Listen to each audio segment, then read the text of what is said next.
Back. Good morning, everyone. Good morning. Morning, everyone. Good morning, everyone. It's Michelle Ralph from Joffe. Thanda. Sorry, Rafa. Michelle Joffe from Columbia Leadership. Thanks for having us. Good morning, Michelle.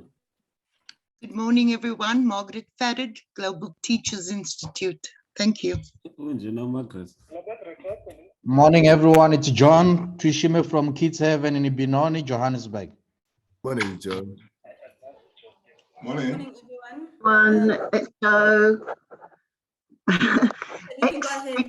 Foundation, lovely to be joining you. Morning. Morning, everyone.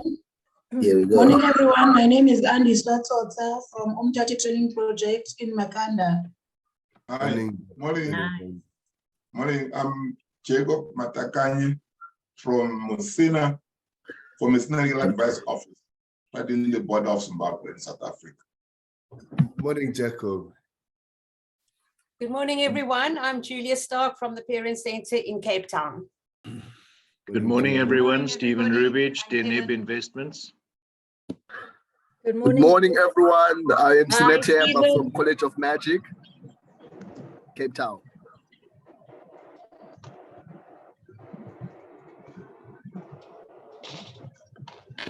Good morning. Okay. Good morning, everybody. I think the time is now 4 minutes past 10. So I would like to declare the meeting open. This is the AGM of HCI Foundation, and I am Karine Abel, chairperson of the foundation, ex-CEO, and very happily handed the baton over to Jamala Safari, who's, as you know now, CEO of HCI Foundation. Can I ask, first of all, that everybody mute themselves? Sine, I'm not sure we can do it from your end. The wonderful thing about having a Zoom meeting is that we can have people from all over the world. So I see someone from Paris, I'm in London, and then we have people from all over South Africa. So that's pretty amazing. When I said to Jamala, next time we have the AGM in person, he said, no, I don't think so. I think that we have to keep it virtual so everybody can attend. Well, maybe we take a vote on that. But anyway, it's lovely to see you all, and welcome to all of you, and particularly welcome to our board members. And I'd just like to say who they are: Jabu Ngobo, Rachel Watson, John Dammit, Kevin Govender, and Nkobani Mkwanezi. It's really great to have you with us, and also to some of our CEOs from our companies in HCI.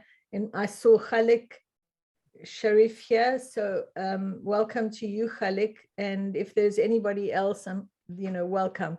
And excuse me for not mentioning you all. I just want to say that there have been some apologies, and I'm not going to go through those, but I think that it might be an awkward time for a number of reasons. Firstly, load shedding, of course. So thanks so much for making it, even during the darkness. And let's hope that we can shed some light around us and spread the light. And then it's also school holidays, so I think some people are away. But thank you to all of you who are with us today. And in particular, thanks to all our partners. Our partners who we fund, but who also fund us in so many ways, give back so much to us at the foundation, and hence the title of our AGM, which is, or the theme, creating programs with our partner organizations, because that's really what we feel. We feel if we do things in partnership, we can be more effective, we can be more creative. So I want to thank all of you for being our partners and for coming together and making things happen. This year has been this sort of regeneration year, the revival year, I guess, and a year of desire. I think we have a real yearning all to be kind of normal again, and to embrace life with all of its noise and its difficulties, but also its vibrancy. And I think if lockdown taught us anything, it's that we actually do need to connect, and we need to connect face to face. That's what makes us feel alive again. So we are trying to do that, and we are saying we are here, and we're here to make things happen. And after 2 years of hibernation and fear, we are back together. So let's hope we can go forward with that kind of view. I think these years also gave us a springboard to understand what needs to be done. And we came up with 3 critical needs, amongst many others, but 3 critical needs that our communities need to for their own upliftment. And Jamala will talk about that, but just very quickly, those were that we should address the education of children and young children in particular, that we should focus on how to help provide food for people, and that we should focus on how to make water accessible. So those are really our 3 focal areas, and you'll hear more about those today. And we will look at the lessons that we've learned working in this last year on those three issues.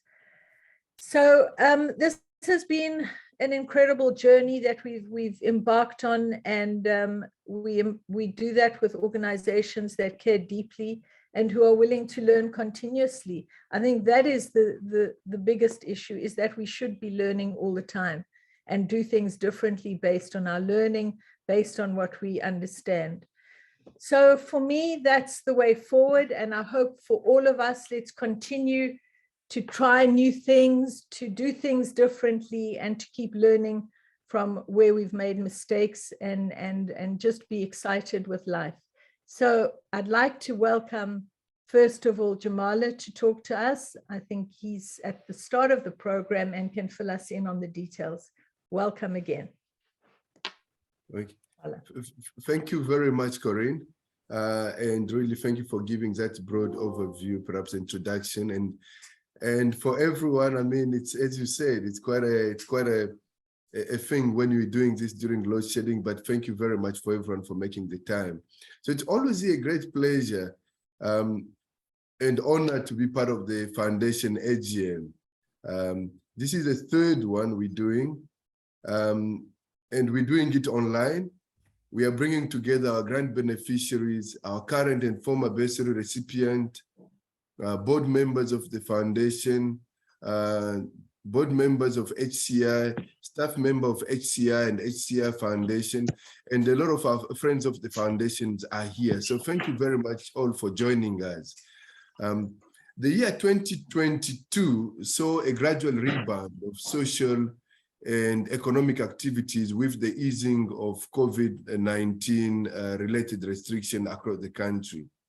So while observing health protocols, grant beneficiaries went back to the full implementation of their programs, and our bursary recipient adapted to the blended learning environment of remote and limited in-person classes. So it was quite a new way of doing things.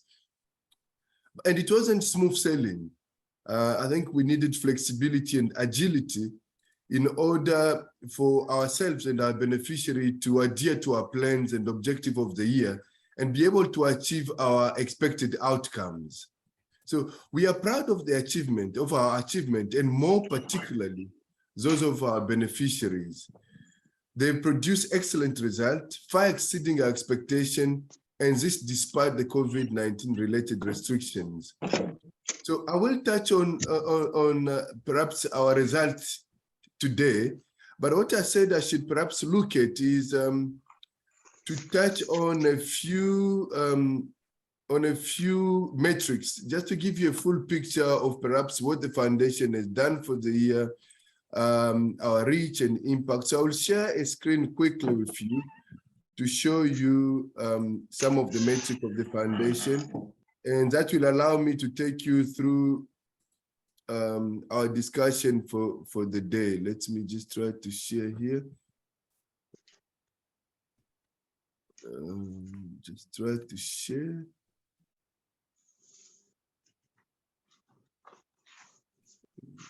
I think sometime bring a wrong slide, but I will get to the slide quickly. Okay, great. Here we are. So I thought just sharing you our key metrics perhaps will give you a full picture of what we've done for the year. And here are the pictures, perhaps just to look at our spend for the year.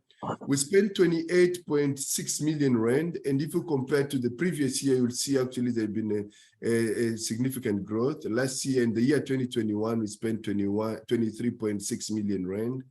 The number of grant beneficiaries we supported for the year, 67, compared to 65 in the previous year.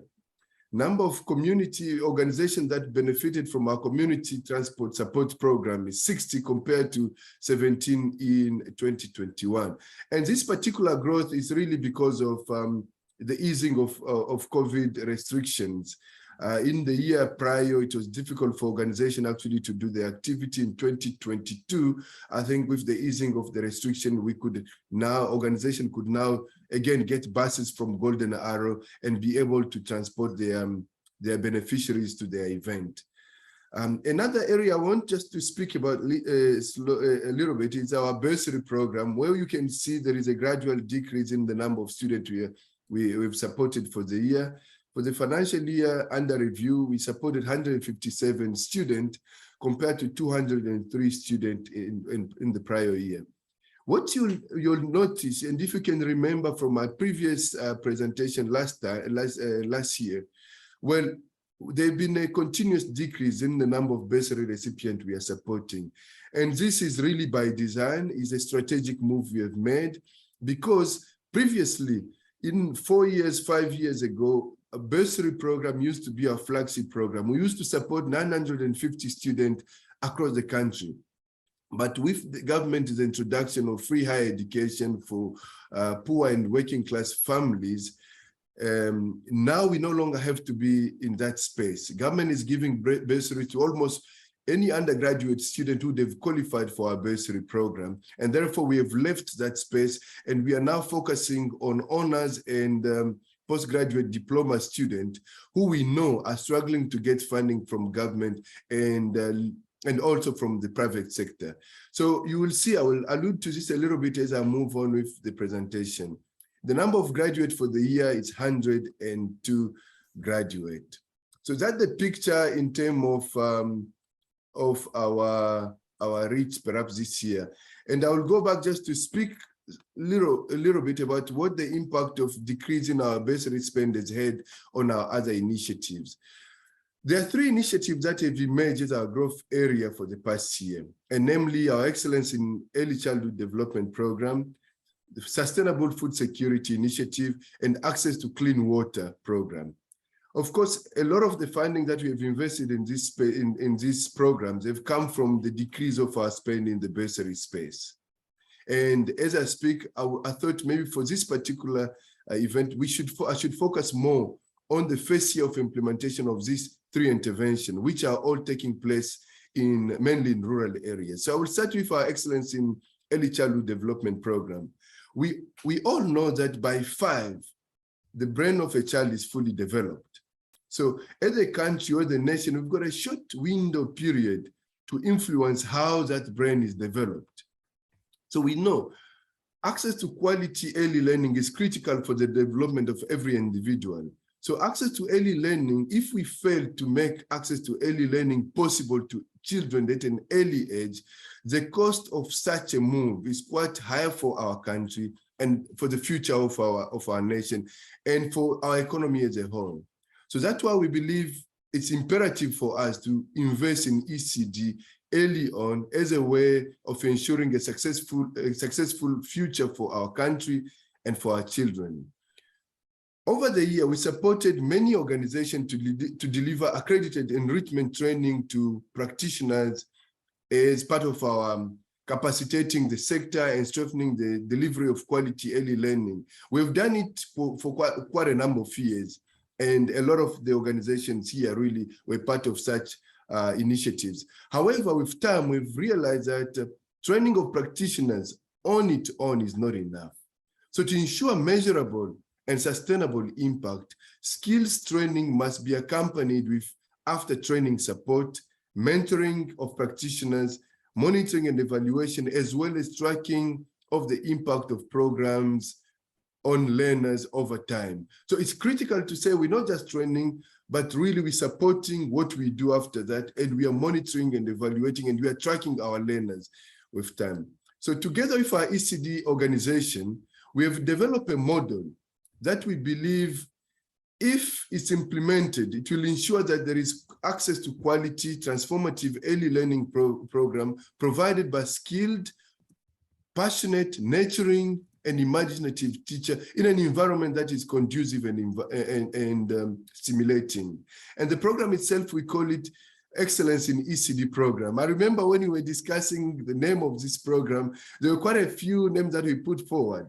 And our partner said, no, we have to call it Excellence in ECD Program. And that again means it shows how we had to co-create this program together with our partner. So here we'll report on the first implementation of the program. And here as well, I thought maybe just to show you what have been our impact and reach for this first year of the program. I will just put a presentation here. So firstly, let me show you the 8 indicators that we are part of our Excellence in ECD program that we believe, if they're implemented, there will be a game changer in the space. And I'm happy to say that we did not develop this on our own, but it was actually in partnership with our ECD partners. And those are 8 indicators. I won't go a lot into them because you can see them here, but maybe quite a few of them is we want to see ECD linked to local primary schools. I mean, if we have to speak about monitoring and evaluation and tracking, we have to be able to track learners who move from ECD space into your formal education. And train and qualify practitioners, we want to see them, and of course that non-negotiable. Program and play resources that are constantly updated. Quite a few things here that you can go through, but a few new elements that we thought are critical is, one of them is to ensure that as well there is promotion of good health and nutritional support. I think often we tend to, for many organizations, after talking to our partners, I think often funders will give money for training, but they will forget about, nutrition and health support of children. And we really put this as critical for the success of our program. And we're talking about parental involvement, and of course, M&E, as I've again alluded to it. So this is a picture of the 8 indicators of success that are actually driving the program that we are currently doing. And what has been the reach and impact of the program for the first year of implementation? Here you can see the program has got a national footprint. We are working with 8 organizations in the country. Number of practitioners that are part of this program is 755. Number of children who were part of the program in the year 2022, it's 11,027 children. And here again, we partnered with some of our stakeholders, and here we worked with Book Dash to deliver 4 books at least for children who are part of the program, and 8,409 children benefited from this initiative. And in terms of food and meals on a daily basis, we worked with Lunchbox Fund to provide meals, daily meals to 3,662 children.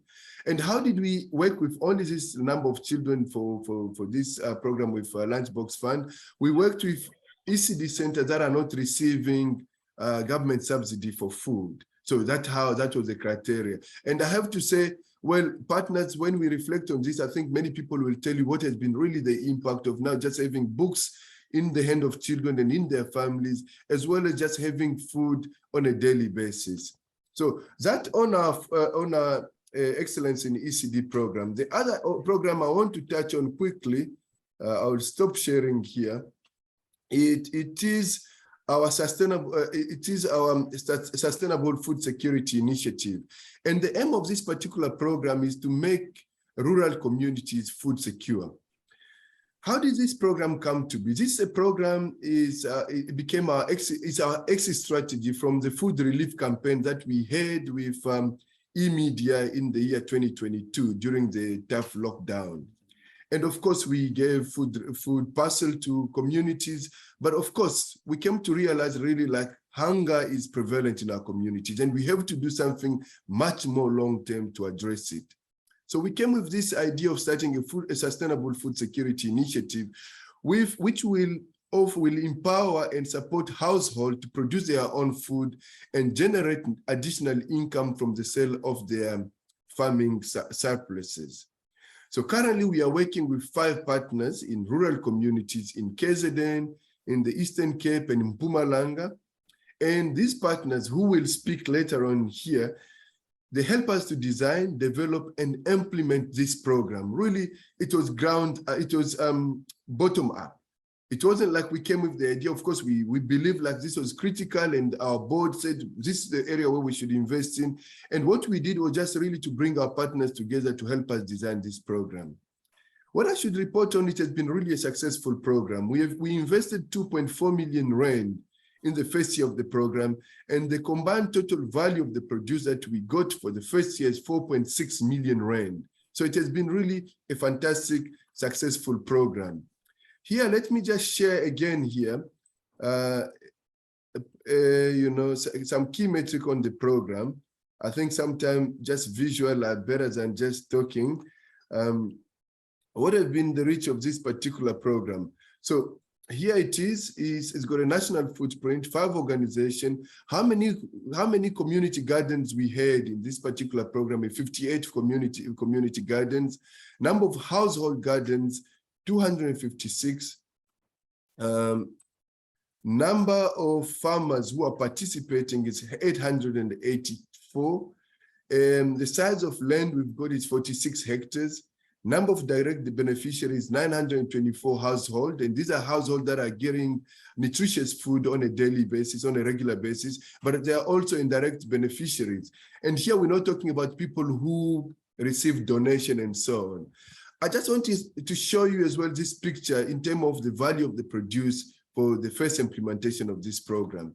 And here, I'm sure you can, I hope you can see my cursor here. So just the value of produce for the first year of implementation is 4.6 million rand. Here, because this program is critical for, as we said, we have to measure every detail. We have to keep record so that at least we know if we are making impact in communities. And farmers had to really work hard to monitor what they are doing and what is coming, what they are putting in and what is coming out. And here you can see the value of produce sold is 2.7 million rand. The value of produce that was consumed by farmer, 572,000. And produce that were donated is 172,000 rand. And produce that, unfortunately, we lost 404,000 rand. And as the organization speaks a little bit about this later on, I'm sure you'll have a chance to ask them about all these things. What does it mean to, to have value of the produce lost and so on. But I have to say it has been really a successful program for us. Maybe, and this is a picture I spoke about, how much we invested is 2.4 million rand. And you can see, I mean, if we were, a business and say, what has been our return on investment, you can see it has been a successful program. But return on investment is more than just the money. But just this has become a space where farmers come together to discuss other issues in their communities. Let me show you quite a few pictures of the program itself.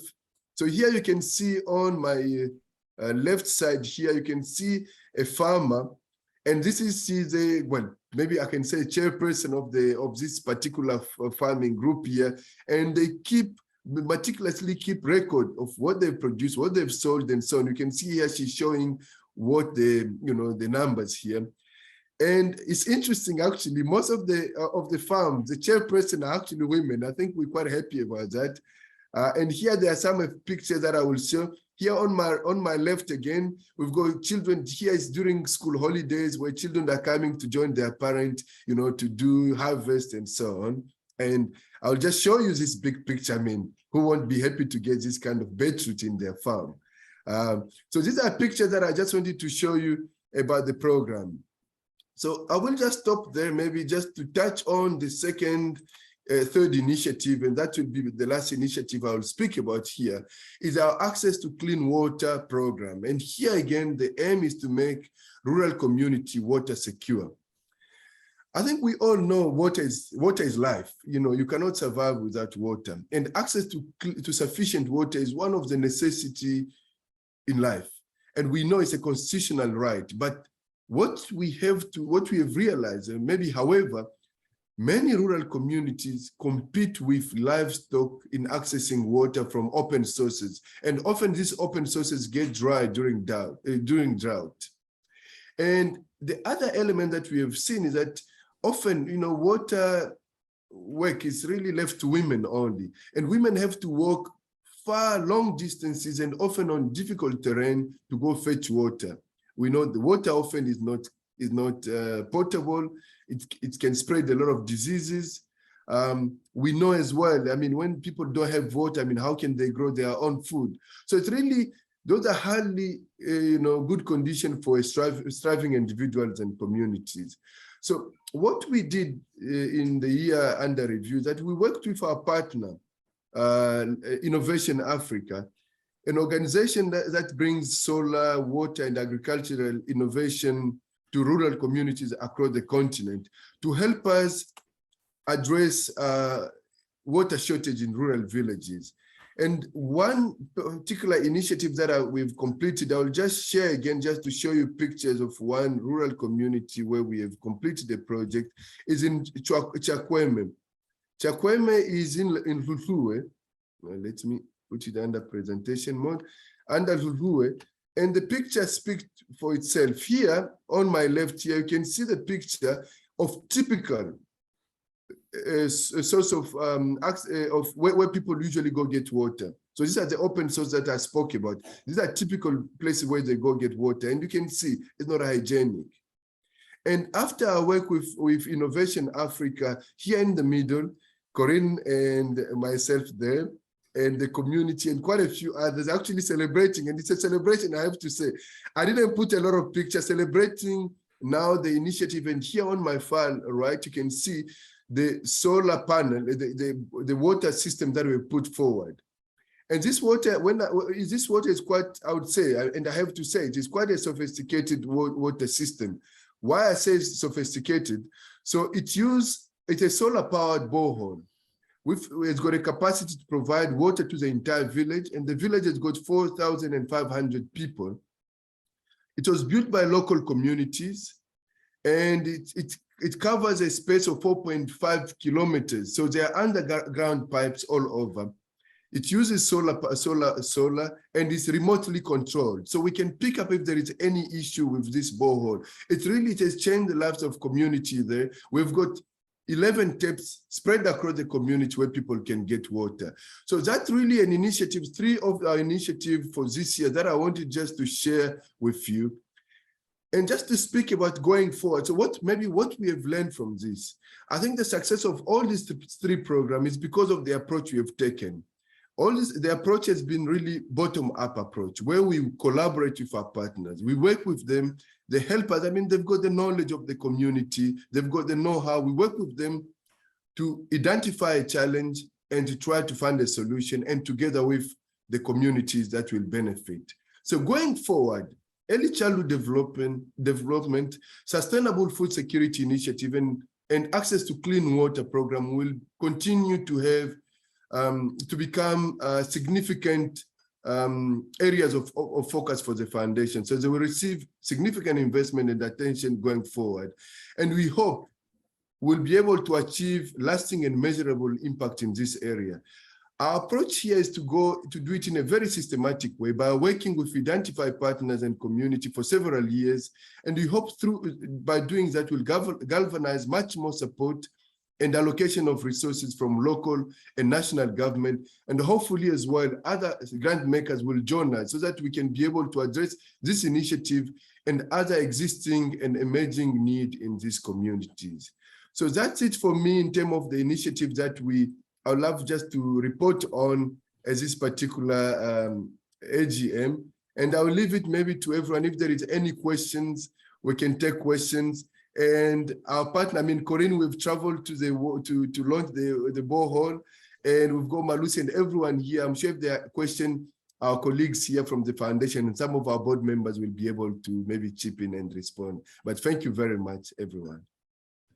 Thanks very much, Jamala. Thanks for trying to condense those incredibly exciting projects into a few minutes. I mean, it's hard to express, particularly on a screen, the kind of excitement that those projects bring and that we all experience. But thanks for some of those pictures, a few, just a taster.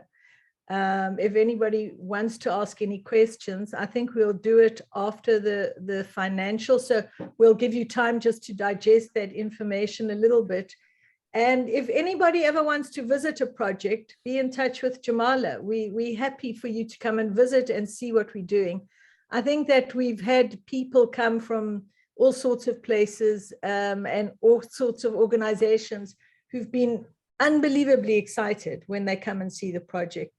If you want to get out of the darkness, literally and metaphorically, visit a project in one of those areas. It's unbelievably uplifting. So Jamala, is it fine if we take questions after the financials? And I will now ask Kevin Govender to come and present the financials on behalf of the foundation, the audited financials. Thanks so much. Kevin, I don't see you, but I presume you're here. Hi, thanks, Corinne. I am here. Ah, okay, good. Okay, good morning to everyone.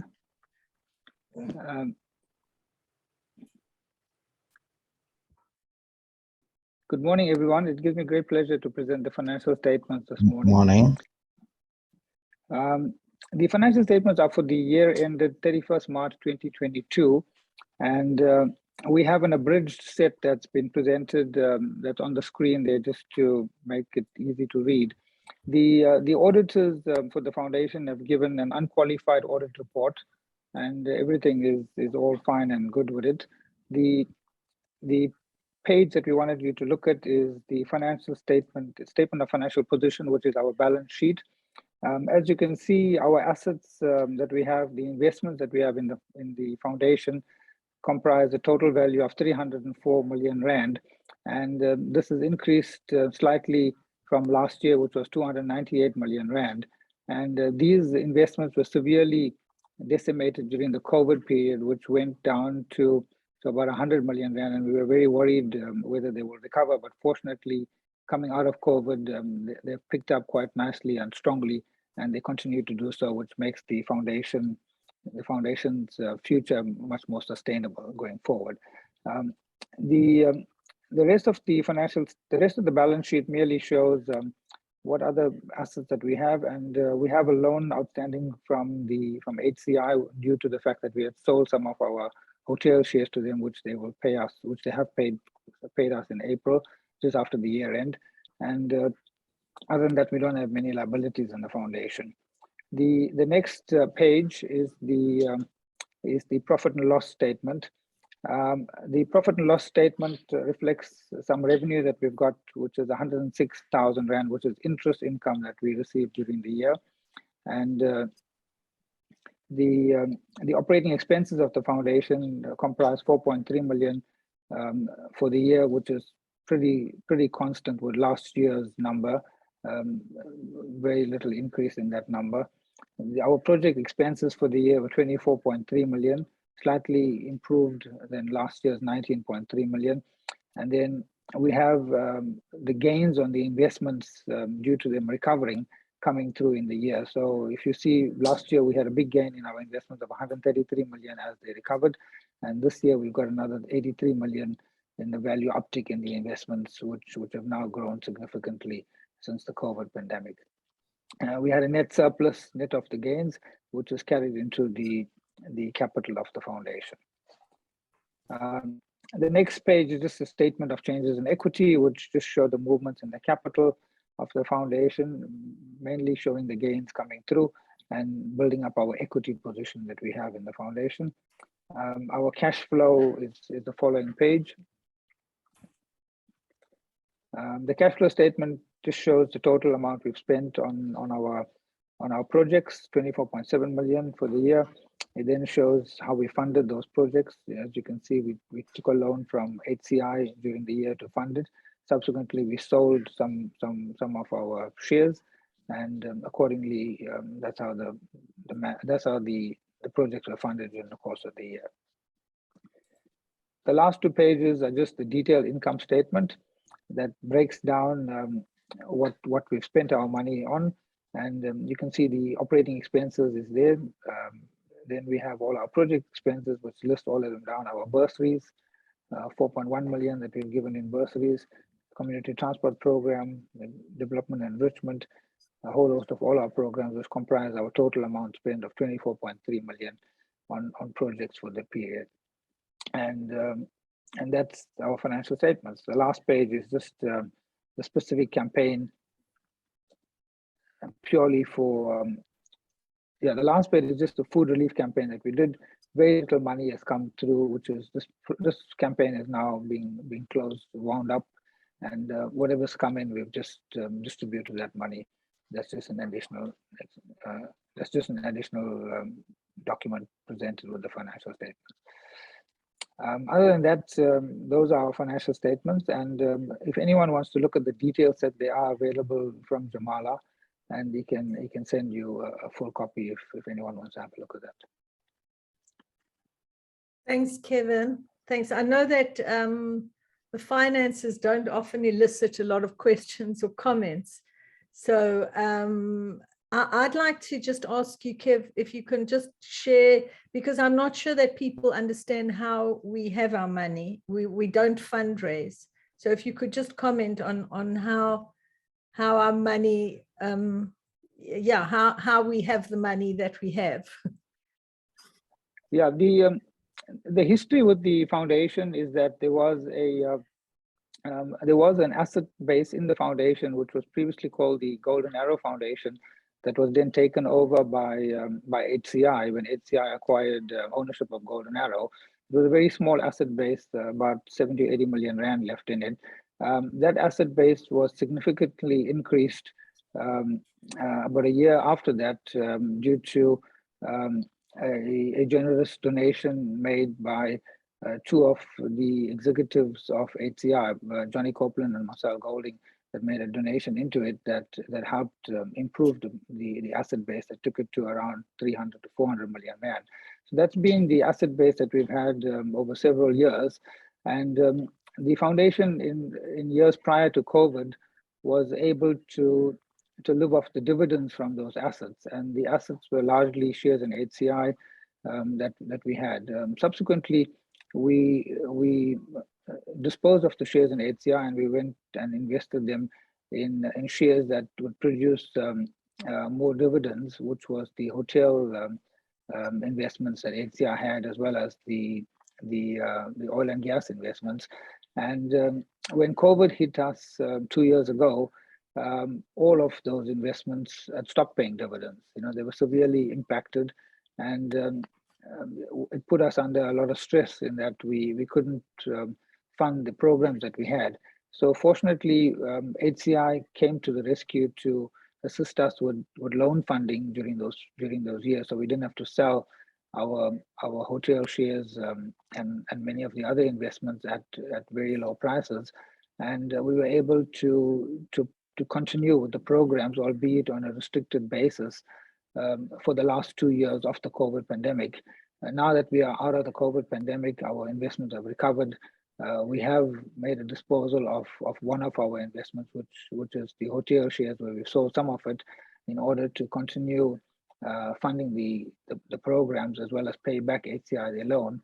And going forward, I think from next year, those investments would continue to pay us dividends, and we could then be sustainable again going forward, rather than disposing of some of our investments. So COVID has impacted us quite a bit in this 2-year period, in that we were forced to sell some investments in order to sustain the programs. But hopefully going forward, we could continue to live off the dividends of these investments and continue with the foundation. Thanks very much. I do think that's helpful, because I don't think that people realize where our money comes from, or think there's an endless stream, which of course there isn't, and we were affected as well. Barney, I see your hand up. Would you like to say something? Yes, through you, Chair. Just to follow on question, Kevin. Perhaps you can just explain why it is that we have 300 million of assets, but that we only spend and invest 24 million in CSI programs. Well, the value of the assets have picked up significantly in the last 2 years. You see those gains coming through the income statement, which would show that they were probably about 100 million rand or so, and we've got 200 million in gains that have come up. So historically, we were spending something close to 45 million rand a year, in projects. And during the COVID pandemic, we dropped that down to around 20 million.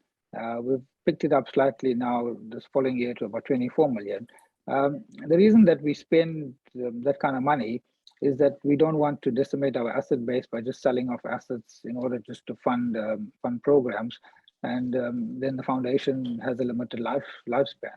So historically, if you look at on a 300 to 350 million rand asset base, you should be able to achieve something in the region of between 15 20 million rand a year in dividends that should come through in order to continue your programs. And as we had committed to programs in the past in that region, we continued to spend that kind of money over the COVID period. Going forward, our spending will be limited to the amount of dividend income that we have, and that income is expected to be in that region of 20-25 million a year for us to continue to be sustainable.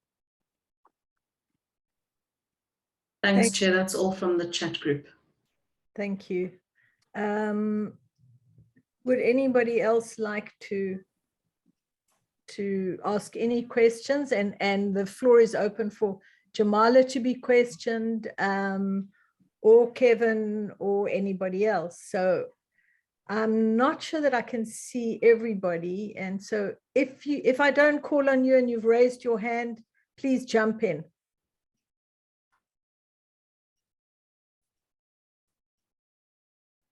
Can I ask? Good morning. Morning.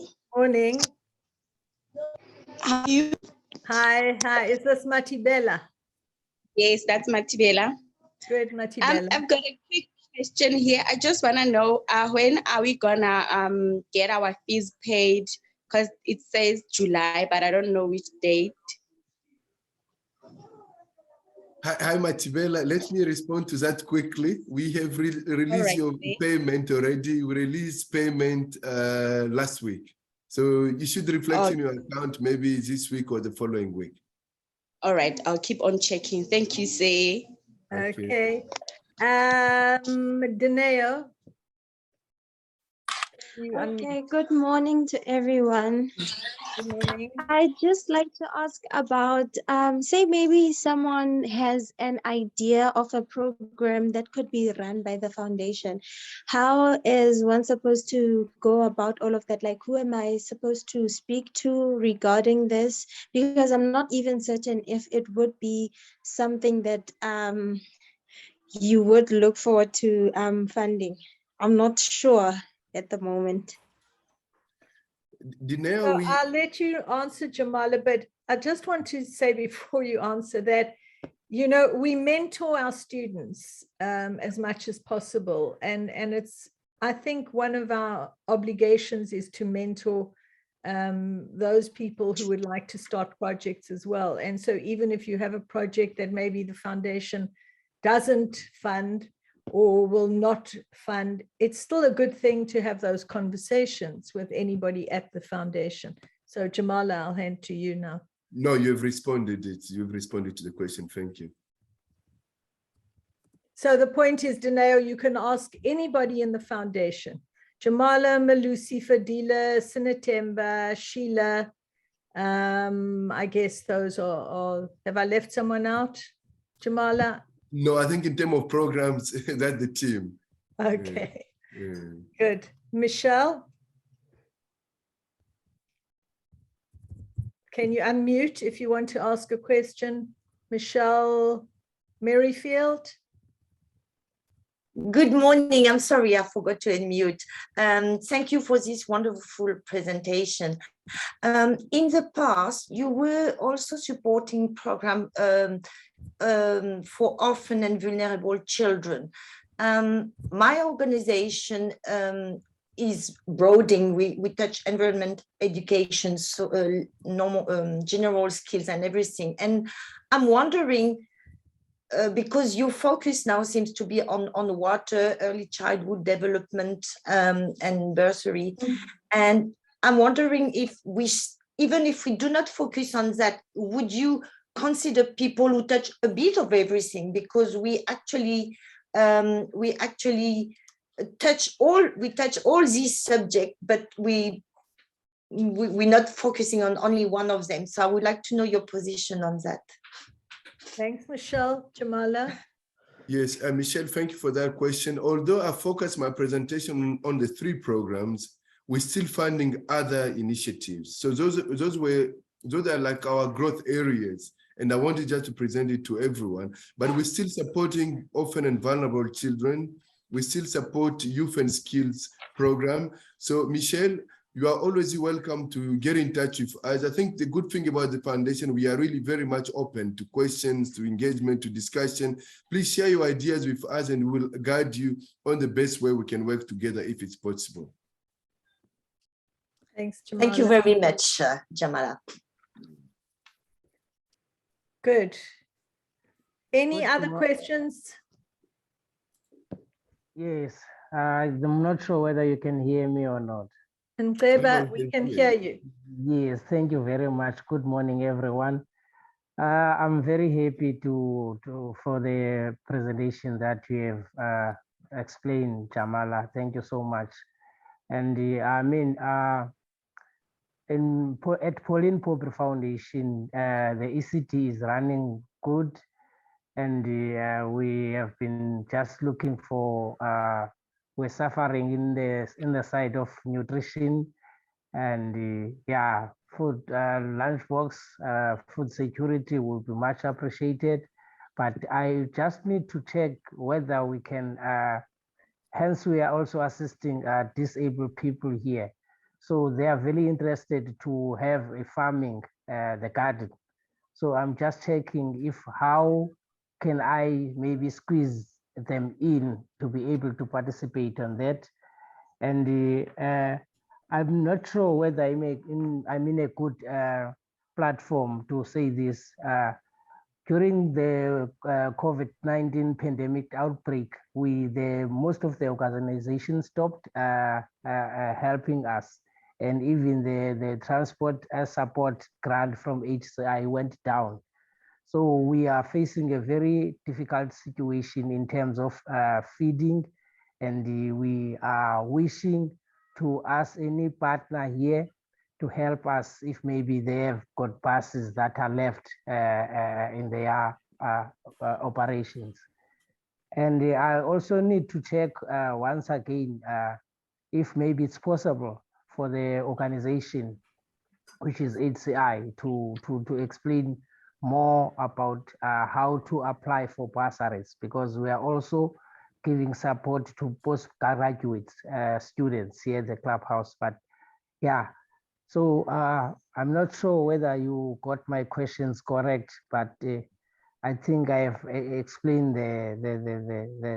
what I wanted to say. Thank you so much. Thanks, Nteba. That's the Pauline Podbury Foundation. Jamal, I don't know if you want to answer quickly and maybe then have a private conversation. We don't have much time, but Nteba, you really our partner, you know where we are. So, just give us a call, drop us an email, set an appointment, then we can meet and discuss everything in detail. I feel like there are areas where we can assist, in the food area and so on, but please, set up a meeting so that we can meet and discuss in details how we can assist you. Oh, that's excellent. Thank you so much, Shamali. Thank you. So I see we just about at the end of our question time, and Precious, I'll let you ask one last question before I close off this session. There will be time again for more questions. Precious, unmute. Good morning, everyone. Thank you so much to the foundation, and thank you for the presentation, Mr. Jamala. I've got a question here. As I note that we have different partners that are part of the event today. I wanted to know are there any opportunities that are available, for example, for current bursary recipients and post-bursary recipients? Do they have any opportunities maybe for one to volunteer and give back to the community? Because I'm actively looking for those opportunities, currently based in Cape Town. And I did reach out to the foundation earlier, but I still haven't received any feedback as of yet. Thanks, Precious. Well, now it's public, so we need to get back to you. Precious, I think the challenge is, I'm sure you know about our graduate development program. I didn't talk about it today, but it's a program where we try to link our graduate or alumni of our program to job and training opportunities within HCI and within our partner NGOs.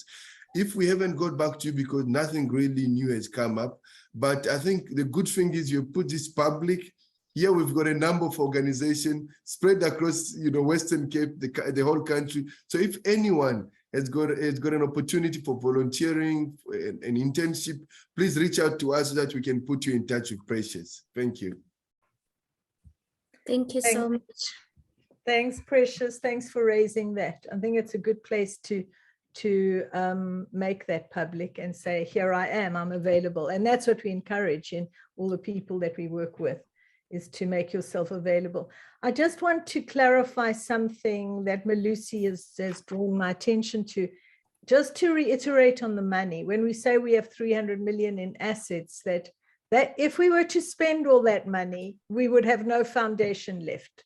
That would be the end of it. So we can only afford to spend whatever we accrue in interest and what comes in as dividends. I hope that is clear, because it sounds like, wow, are you wealthy? Why don't you just distribute 300 million? Well, we would be gone in, I guess, 6 years. That would be the end of us.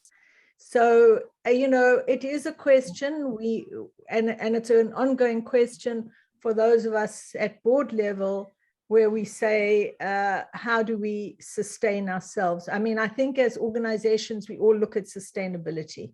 And as a foundation, we have to look at sustainability. So that is just the key there, that we cannot afford to spend our capital.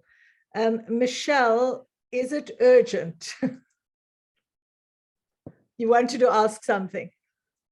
No, I didn't want to ask anything. I was just clapping on what you were saying. Okay. Okay. Thanks, Michelle. Thank you. Sometimes signals are not so clear, but thank you for endorsing what I'm saying. And thanks to all of you. Thanks for raising questions. It's important to try and have a discussion at this level. And that is very important. To me, I think we should be proud that we managed to sustain, even at a reduced amount during the COVID-19. I think that everyone has had that problem facing. And I'm sure with the commitment of the foundation, as things are getting better, we'll get better, and getting better will mean increase our contribution to the community. Thank you very much for all the presentation. I'm really impressed of having participated on the foundation. thanks, Jabu. That's Jabu Ngobo. He's one of our long-standing trustees of the foundation, and also a past general secretary of SACTU, Southern African Clothing and Textile Workers Union. And if you have read anything about us, you'll know that we've been intimately involved with the trade union movement from our inception. I won't talk about that now because that's a whole other discussion, but thanks, Jabu, for raising that. And I do think, I think it is commendable that as a foundation, we've been able to survive as well as we have. So I think time to move on to the next section, because it's an interesting discussion and some of our partners are involved in this discussion. And so I'm going to pass over to Malusi to take over from here and introduce the partners who will now be involved in this discussion on our food program. But just to say that this program, the Sustainable Food Initiative, grew out of our campaign at the beginning of COVID that we ran with eMedia in conjunction, another of our partners with eMedia, where we realized that there was a huge amount of hunger happening in communities all around the country. And it was pretty desperate and we needed to do something. So we did a campaign where we raised money with eMedia over a very short period, and we distributed that money to the Lunchbox Fund, who then distributed parcels, food parcels to beneficiaries. It was very well accounted for, it was very well controlled, and we are pretty confident that all of our food parcels reached the people they were supposed to reach, which I do think is an incredible achievement in South Africa. So after that, we realized we can't keep on giving out food parcels. We don't have the money, you can't keep on doing campaigns, and we needed to do something that was more sustainable. We needed to help, and in fact, Jabu was one of the people who said, how are we going to help people to grow their own food? And so that's where we came to this idea of working with partners who already were doing that very successfully, and some who hadn't started yet, but we now form a good partnership with those organizations, 5 of them, sorry, and we now have this quite interesting and important program. So Malusi, just that's a bit of context, and I'll hand over to you. Thank you very much, Corinne, for providing that context. And yeah, indeed, actually it was Tatu Jabu, one of the trustees, who asked in the meeting, so what is going to happen next, and also how do we help people grow their own food? Because we do know that many years back, communities in the rural areas will grow their own food. You know, then we have to buy potatoes, spinach. So we're given that challenge from the board level as the foundation. And then, of course, then we thought about, okay, cool, how are we going to go about this? Of course, we knew that we had some partners that we've worked with in the past that were working around food security. And then, of course, our first reaction was to read more about agriculture, food gardens, and we knew about some of the challenges that were around agriculture, you know, in South Africa. And also we knew about other programs that were supported by government or other individuals. So we went online. We asked, one of the people that we asked at the beginning was Lwazi Pakade, actually, who was a PhD candidate at the University of Stellenbosch, who actually, he really helped us to provide context of what is happening. One of the things that he highlighted was that many initiatives fail because there is no ongoing support, you know, and sometimes it is because now, let's say, Malusi will come in and say, hey, people of Camps Bay, farm, you know, but then it wouldn't come from the people themselves, you know. So part of what we needed to do then, it was to take those, I guess, the research inputs from Lwazi Pakade and now engage with potential partners that then we worked with. We consulted, like we had one-on-one meetings, you know, Zoom meetings with Thanda, with Buhle Farmers Academy. Also, we had a meeting with Letcee in KZN Town, and also University of Fort Hare, and then also again, actually, I don't know who I'm missing, also Mtati. So we had those one-on-ones to engage with them, to understand what is happening on the ground around farming, what can we do, you know. From there, it went on, and then again, we had a group session, you know, with all those potential partners that we were engaging with one-on-one. And then again, we had ideas, we brainstormed, and again, from there, we had a meeting in Durban, a face-to-face meeting where we're like, okay, cool, now we are going to develop these concepts into what then can be implemented in different communities in South Africa. So that's what happened actually in the beginning of it, but I don't want to say more. I would like to invite, if actually I see that Mtati is already on video, if possible, let me just ask it this way. Can it only be the people that will have a conversation with that will have their videos on so that you can follow who's speaking? So for in this case, Jenny, if you don't mind, if you can just switch off your video for now, just this session, and then also that to Jacob and Snetem, if you can switch off your video. And then on screen, if we can have someone from Buhle Farmers Academy, And then also if you can have someone from Thanda, Ra, I saw that you're on the call. And also if you can have someone from Letcee, I saw you, Siskito. I'm not sure if Dan is here. And then also if you can have someone from, those partners, and also UKZN. I did see Prof. Maxwell that you are on the call. So if those individuals can have their videos on, I can see you, Avuyile, you have your video on also. Yeah, so these are the partners that we are working with as the foundation in our food security initiative project. We work in Mpumalanga, we work in the Eastern Cape and also in KZN. So in KZN, we have 3 organizations, namely UKZN, Farmers Support Group, Letcee in Draytown, and also Thanda. And then in Mpumalanga, we have Buhle Farmers Academy, and also in the Eastern Cape, we have Umtati Training Projects. So those are the 5 organizations that we are working with. Just also quickly to say that actually this is the 2nd year of our pilot project. So we have said that we are going to work with these 5 organizations and then also Innovation Africa for the next 3 years. So this is the 2nd year. So only after that, then we'll add in maybe new organization based on what we have learned from this initiative. So what I'll do now, we'll just go around from UKZN, if Prof, you can introduce yourself, and then also your work you do in KZN, which district you work with, and also how many farmers you work with, and then also maybe how many gardens that you are supporting, and then just go around and of course move on to sharing our experiences about the project itself. Prof, over to you. Good morning, Malusi. Thank you very much for the invitation. Yes, Maxwell Mudara. I'm with the University of KwaZulu-Natal Farmer Support Group. I also have colleagues on this platform.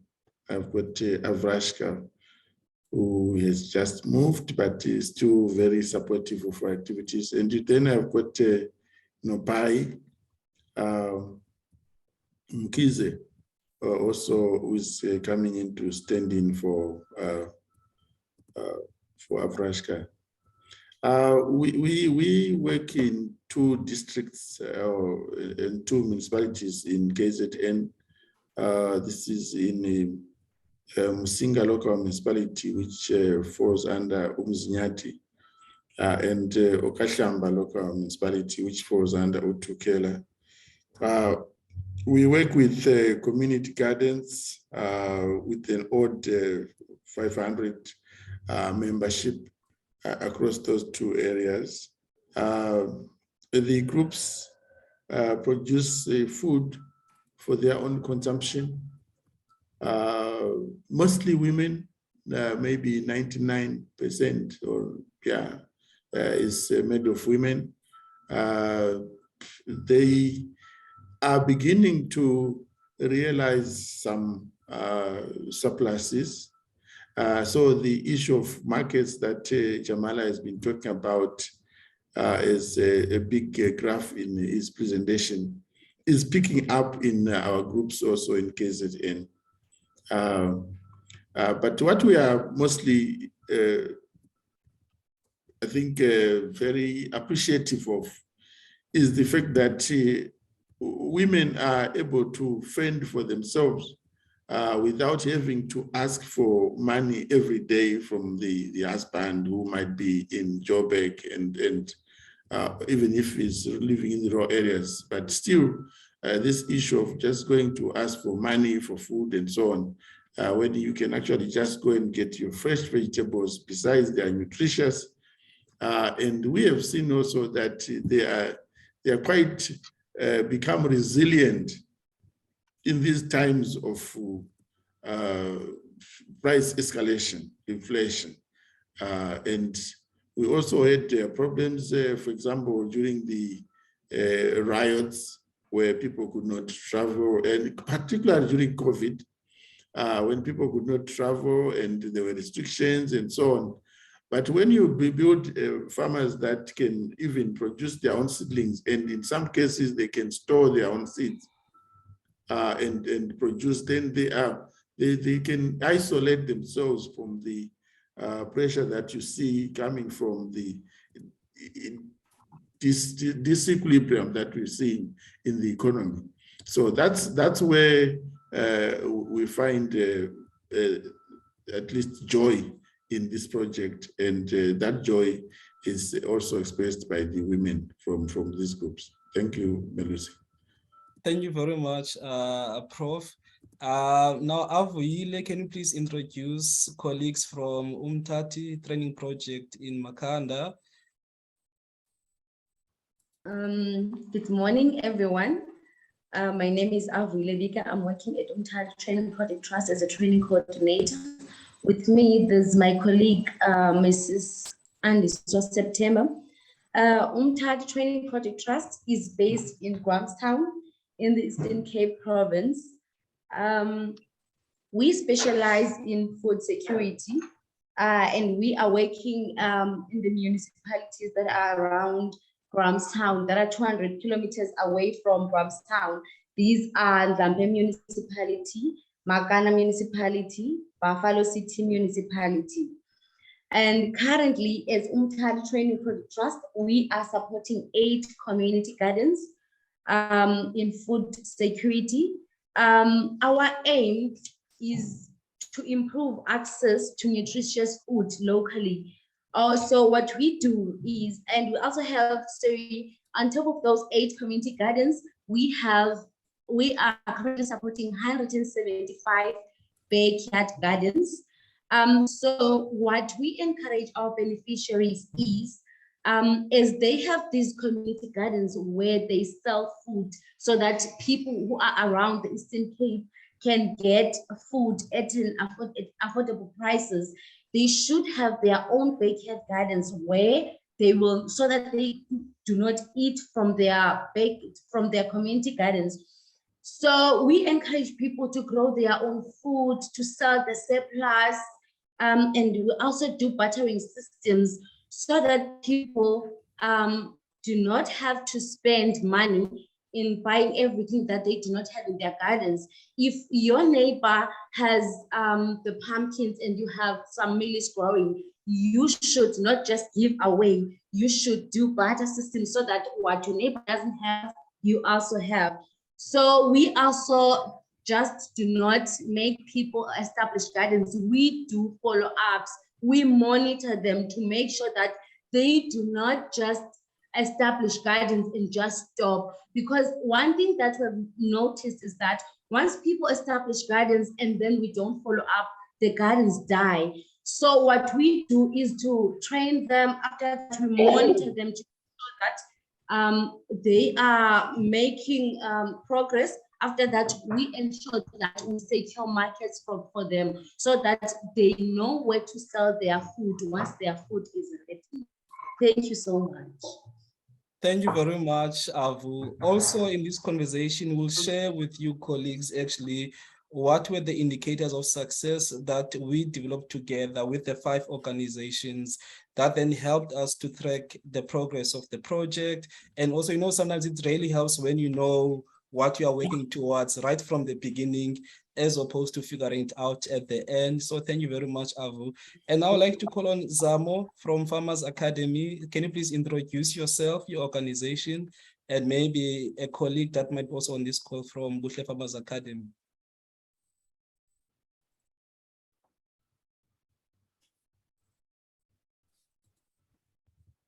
You're on mute, Zamo. Hi, Melissa. Good afternoon. Morning, everybody. My name is Amoshonga from Buhle Farmers Academy. I'm just going to speak a little bit about the 3 projects that we have under food security. Just give you a snapshot of what's going on with those projects. We've got 3 projects that are all within the Mpumalanga area, all 3 of them. And altogether, there are 300 beneficiaries from those projects.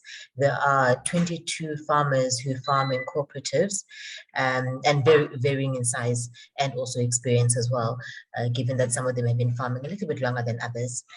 And they're all doing it in co-ops. Just to speak a little bit about the projects, the challenges and some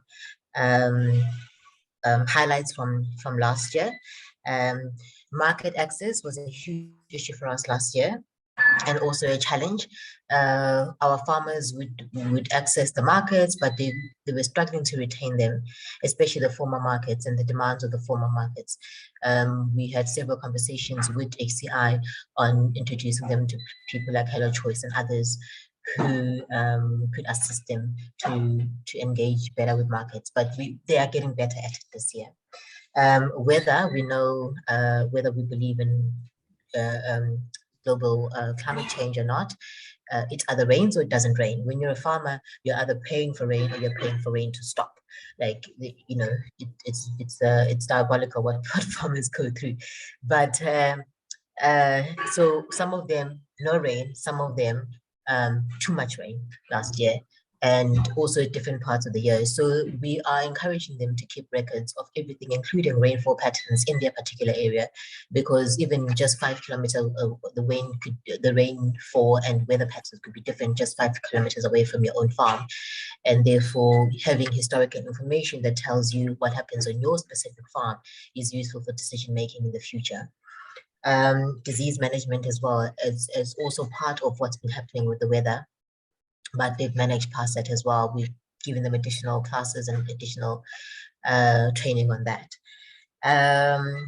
What has been the major success for us that we deem a major success is in the change in mindsets around farming, getting people to understand that farming needs to happen. For one of the key things for us is that it's an ongoing experience throughout the whole year. So if we are targeting food security, there isn't a period when people should not be actively farming. And that means either, you know, during some periods, they might be selling produce for a previous month or previous period. They might not necessarily be in the fields, but for as long as they're able to gain throughout, that's been a major one for us. Yeah, I think I'll stop there. Thank you very much, Zamo, for your inputs. Ra from Thanda, can you please just introduce your organization? Good morning, everyone. Yes, I'm Ra from Thanda, and it's great to meet you all. Thanda is based in KZN in the Lower South Coast, close to like 2 hours south of Durban, and we are running education programs and as well as farming program. So in our farming program, we've been running it since 2015, basically, and it's kind of like divided into two, where we have communal gardens and we also have household garden, which is the program we started back in 2021, actually last year, after we had been handing out food parcels in the community. And as we all know, that is not, sustainable. Handouts are not sustainable. So we had to think about, other sustainable ways, of ensuring that families are able to produce their own food. So we introduced the home garden project program, which is also doing quite well, considering all the other challenges that are there. So our communal program has been going on for since 2015, and from last year particularly, we saw a great increase in our produce as well, which was actually quite great. And luckily, we were worried that we could, have challenges around the marketing. And we were able to sell most of our produce, and which is quite exciting, is that it was sold, locally, and we did not really backly with produce at all last year. But our focus as the organization is on the climate resilient.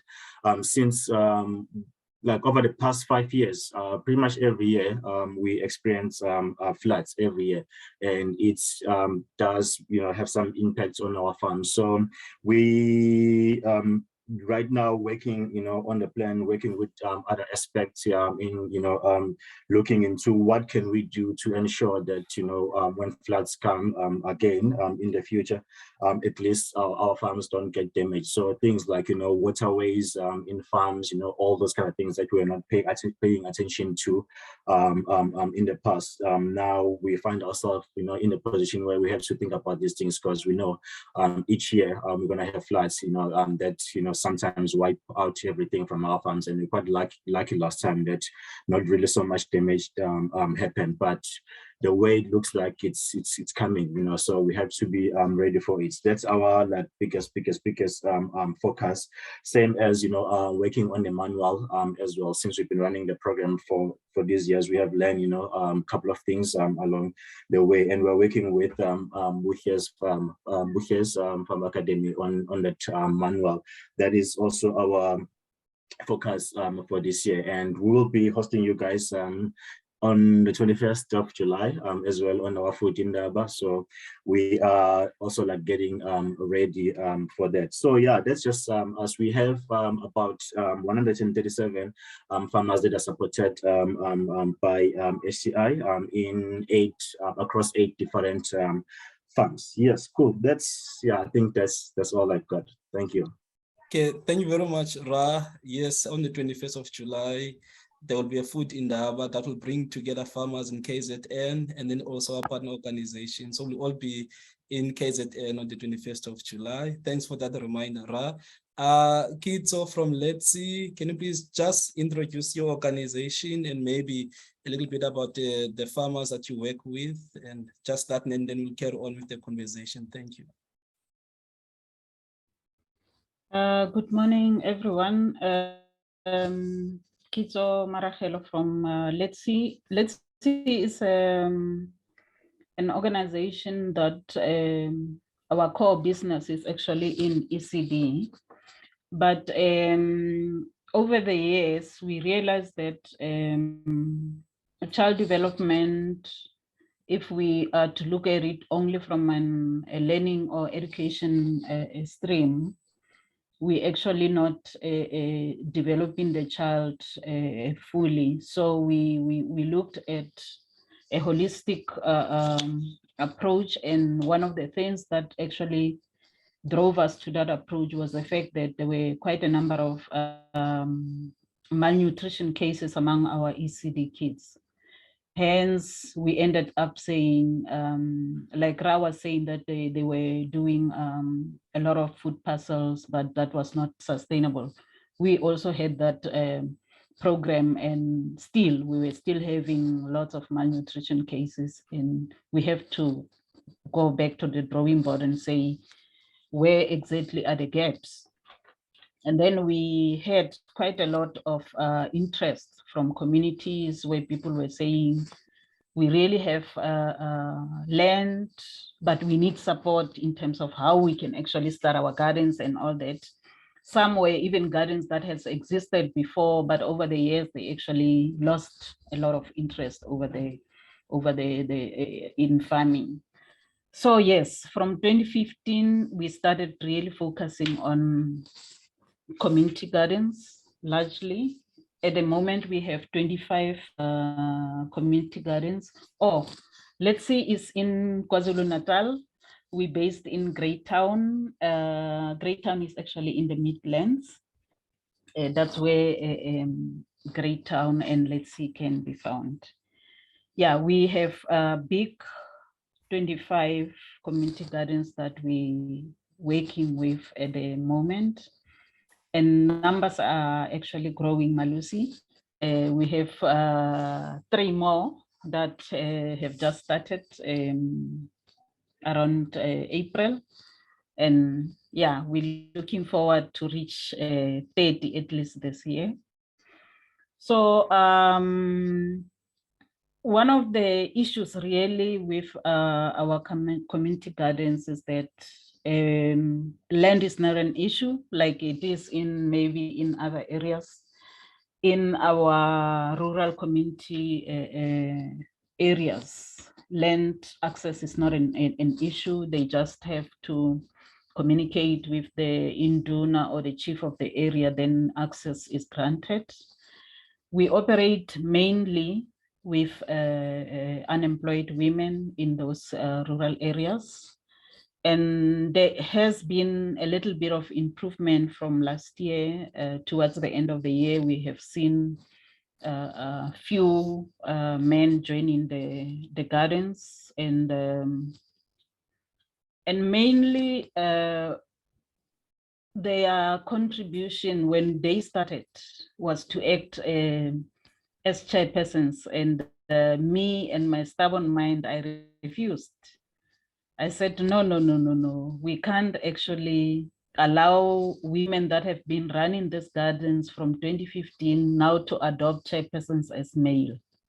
I refused, and most of our chairpersons are women, because I believe that women are also, they also have potential for leadership. Whether they are from rural areas or wherever, they have potential for leadership. So we have to look to move away from that patriarchal notion to say only chairpersons could be male. So that is bridge, water under the bridge is sorted. Most of our chairpersons are women. And my biggest worry was that the chairpersons that were males who wanted to participate in our gardens, they were just figures who would not actually pick a hoe or a spade and do anything in the garden, but were the ones who would actually collect any income that would come from the sales or any surpluses. They are the ones who would now record and do that. Then I said, no, we can't actually work like that. If males are to join gardens, they must also be allocated their portion of the garden where they're working, or if the group is working as a collective, they must also participate in that. And that actually has contributed a lot in terms of having men participating in our gardens, not only as figures of authority, but as participants or as members of gardens that are fully participative and fully producing what the women are actually producing. Moving quickly to our highlights the past 2 years. It hasn't been a very nice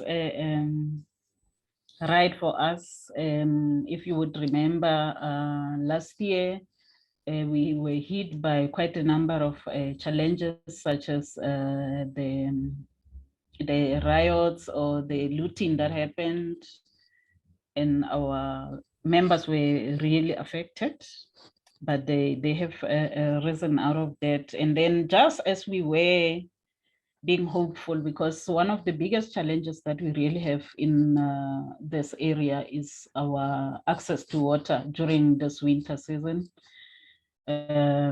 Streams dries up quickly, and most of our gardens really don't have close access to water. So that is one of the things that we're really fighting, and we're really looking at different approaches as to how we can work best to ensure that they have access to water throughout the year. And we're partnering with quite a number of stakeholders to find better innovations to ensure that we have water throughout the year. And then floods and heavy rains were not really our best friends. We had quite a number of losses, not even number, we had huge losses between December and end of January.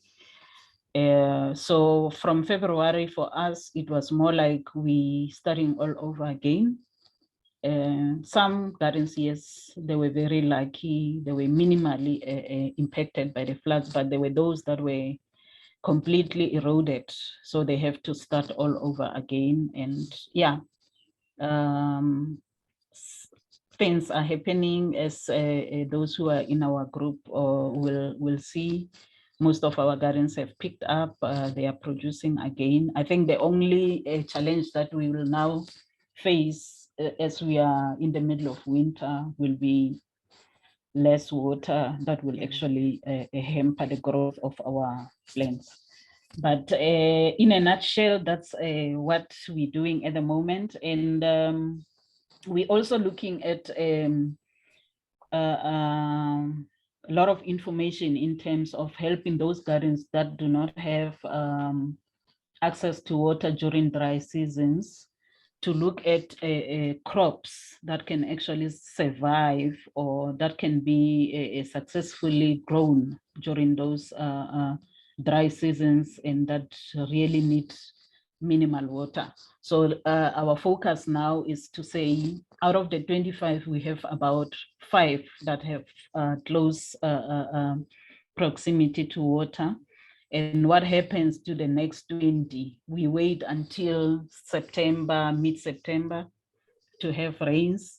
So instead of only operating with 5, we're saying, let us look at crops that can be successfully planted, even if we don't have water. So then that is our drive at the moment. Thank you very much.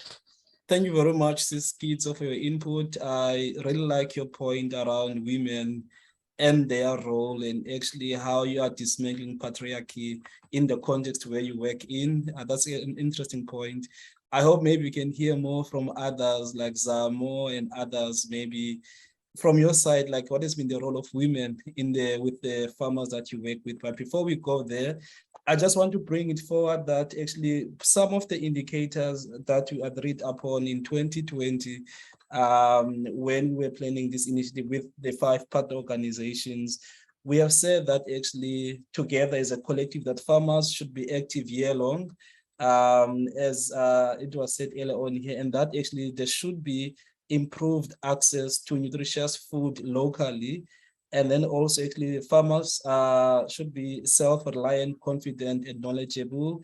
And then also actually farmers should generate income, you know, and also work around the retaining markets that they have. And then also actually farmers should measure production, all those kind of things. So these are some of the things that the project seeks to aspire towards. Hence now you saw what Jamala presented on. It is based on what we've agreed upon as a collective in 2020 November, before the project was implemented again as a collective in 2021. Of course, our partners have been doing this work before, but now I'd just like to invite you partners to reflect on, perhaps for you, how has the process been for you that you were involved from the beginning of putting together actually a guide of how this project will emerge, provided that actually you also had your own context as an organization? How was that experience? How did that make you feel like as an organization to collaborate with the funder to put together an idea that we see today emerging or working as it has unfolded? And also for the fact that also we meet quarterly with check-in sessions where we share what is happening. Also, we share also kind of advices together. So now just give time for partners to share the experience for them, how it has been, and what have we learned from this experience around collaborating and generating ideas together, then implementing and coming back again to reflect. So we just only have 10 minutes. So I'll just take one round. If you can just be brief and short for you as an organization, how has this process and experience been working with the funder closely to come up with ideas, and then also engaging with other partner organizations that are doing the same thing as you are as an organization? Who wants to give it a go first? Anyone can start. Otherwise, I'll just say, okay, Prof, I see your hand.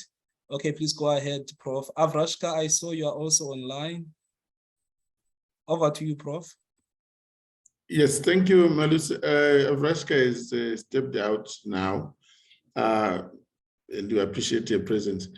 I think I'll talk from the point that we have had so many funders before, and I think the nice thing about the way we are working is that you are right. A lot of the funders, for example, that we've had are external, and you know, you're just exchanging papers, and you're reducing numbers or increasing without understanding the context. I think what is working better with you is that we're talking of something that you can actually and visit.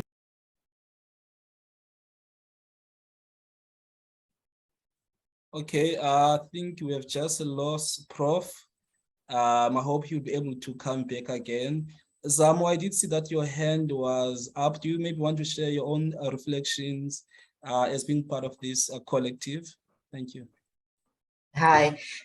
So for us as Buhle, it's been a different experience to have a funder like HCI, because the idea around working collaboratively and forcing us in many ways, with WhatsApp groups, with constant communication, to work together has worked out for the better for our farmers at Buhle. So I'm just going to give a couple of examples. I know that the time is short. So the one main thing is the workshops that we have annually, in which we meet and we share ideas, and we come out of that knowing what we're going to be planning for in the following year, but also just having a different, sometimes when you never meet your collaborative partners, there's always an element of, the over the coffee conversations that happened, and a lot of the conversations I actually had over lunch with people. And since then also being able to visit one of the organizations I went to see, Thanda. And then resource optimization as well, where and that is now reflected in the reporting template, where one organization has got a fantastic way of approaching any part of this agricultural venture that we're on. Anything that they have is shared with others, and then we can tweak ours so that we have the best tools, either for recording harvest, for tracking anything that we need to track, including the farmers and their skills, their upskilling as well as we go along. So those are the two key things for me. Thank you very much, Zamo. Just quickly, if our colleagues on the call have any questions, just post them on the chat room, because we won't be able to interact with the questions now. Kitso, please share your own reflections, and then we'll go to Avuile after Kitso. Okay, I think for us as Letcee, partnership with HCI has been more than an eye-opener for us, especially with the approach that it came with for creating the 5 or 6 indicators that we working along. As much as for us, we were looking at saying we want to make sure that our farmers or our children have got access to fresh, nutritious vegetables. But we didn't really have a structured program that was guiding us in terms of how do we then get to the goal. The farmers were just, producing. There wasn't even a good record keeping that they were following.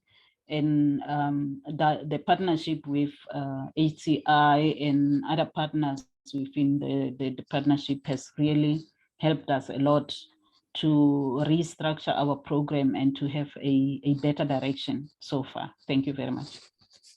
Thank you very much, Kitso. I see, Prof, you are back. So Avu, do you mind if you can come back after Prof, since he was already on the platform? Prof, you only just have a minute to reflect. No, it's okay. It's just a local power outage here. But I think my point was that there's that organic development of the program, and that we understand where we are going. I really appreciated when you visited the gardens and we had the one-to-one discussions, so that we both put our visions on the table and we see where they meet and so on. But secondly, I also want to commend you for insisting, and I liked that you actually sharing that information when Jamala shared the information on production and sales and so on. It's something that we were not quite up to speed before, but we are struggling and trying to also present. We see value in it from a personal, an organizational point of view, but we also see how it will help motivate even other funders beyond HCI. Thank you. Yeah, certainly. Thank you very much, Prof. Thank you. Avu, you have 1 minute to share your reflections. Can you please just go ahead quickly from Tati's point of view? Us as Umtali Training Project Trust, as you all know, that we've been operating for more than a decade. But one of the reflections from this project is that Thanda Training Project Trust has been ensuring that people are farming for consumption purposes. But from this project, it has helped us to ensure that people are generating an income. One of the things that was an indicator in this project is ensuring that we secure markets. So that has been our highlight, to ensure that people are generating more income and they rely on themselves and they are confident. Yeah, I think that's the most thing that has helped us to also shape it towards also our programs, but not only implement it on this project that we are partners with HCI. And the working with other partners as well, it has showed us that there's more work that we can do with regards to food security, because we'll find and see that there are organizations like Thanda and they have big farms. So we have been looking at how to expand our own programs, how do we make sure that our farmers are producing in large quantities. Thank you. Thank you very much, Avu. Ra, I'll be happy maybe if you can just share from a point of view of farmers, what is emerging from farmers? What are the farmers? What are they saying on the ground?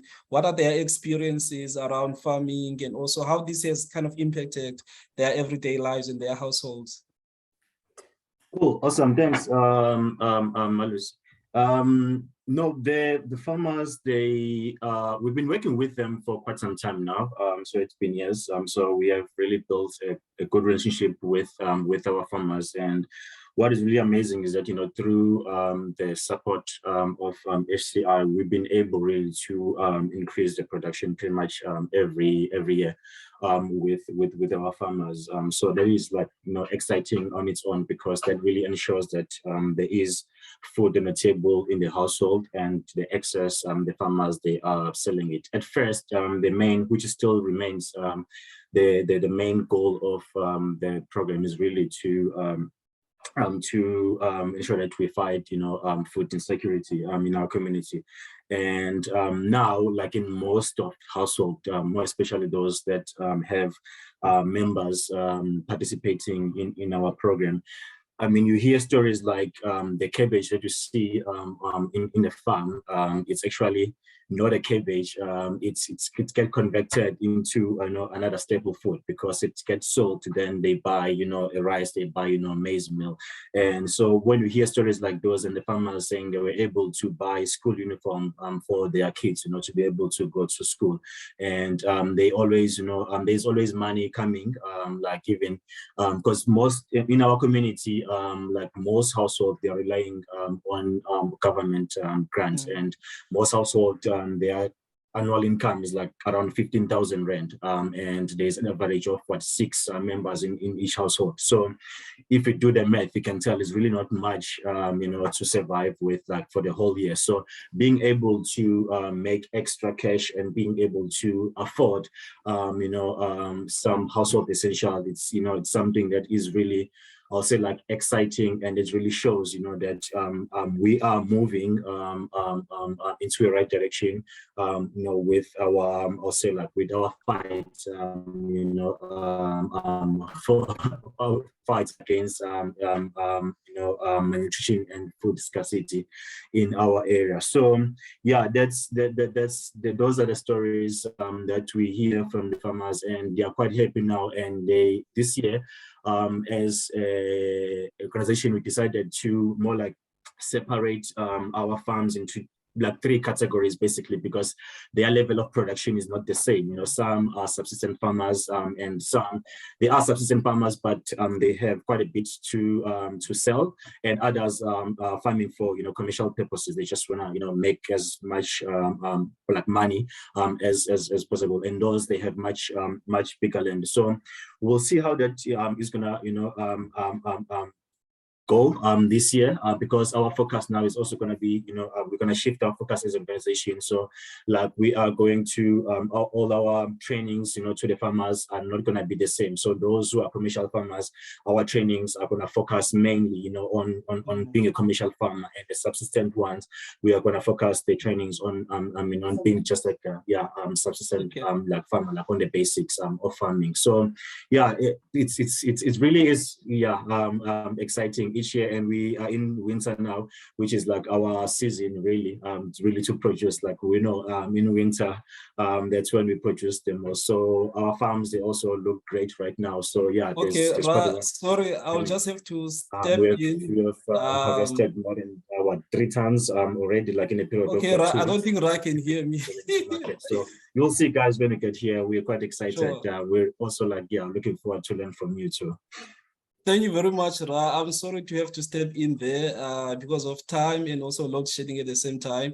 So I think for the foundation, we also have learned a lot from this process, that actually some things that we assumed, we had to also unlearn some things, like issue around access to water, that having access to water is not enough, but also actually how then do we get that water to the garden, also to irrigate. So we had also to work around those things, also those challenges, and also we're forced also to listen, to our partners.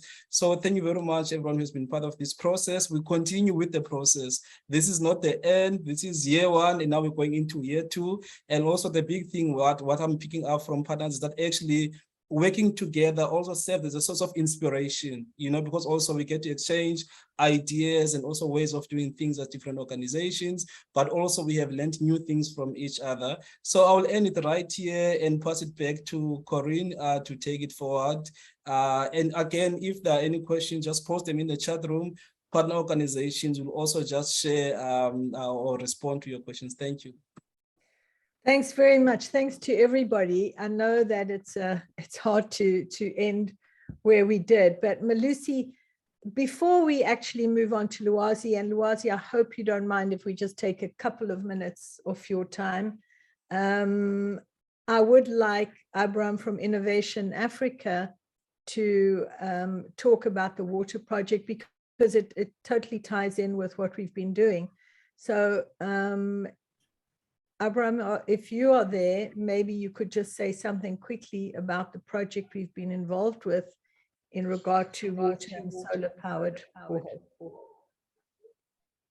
Yes, good morning. Unfortunately, my camera it's misbehaving, so I really apologize for that.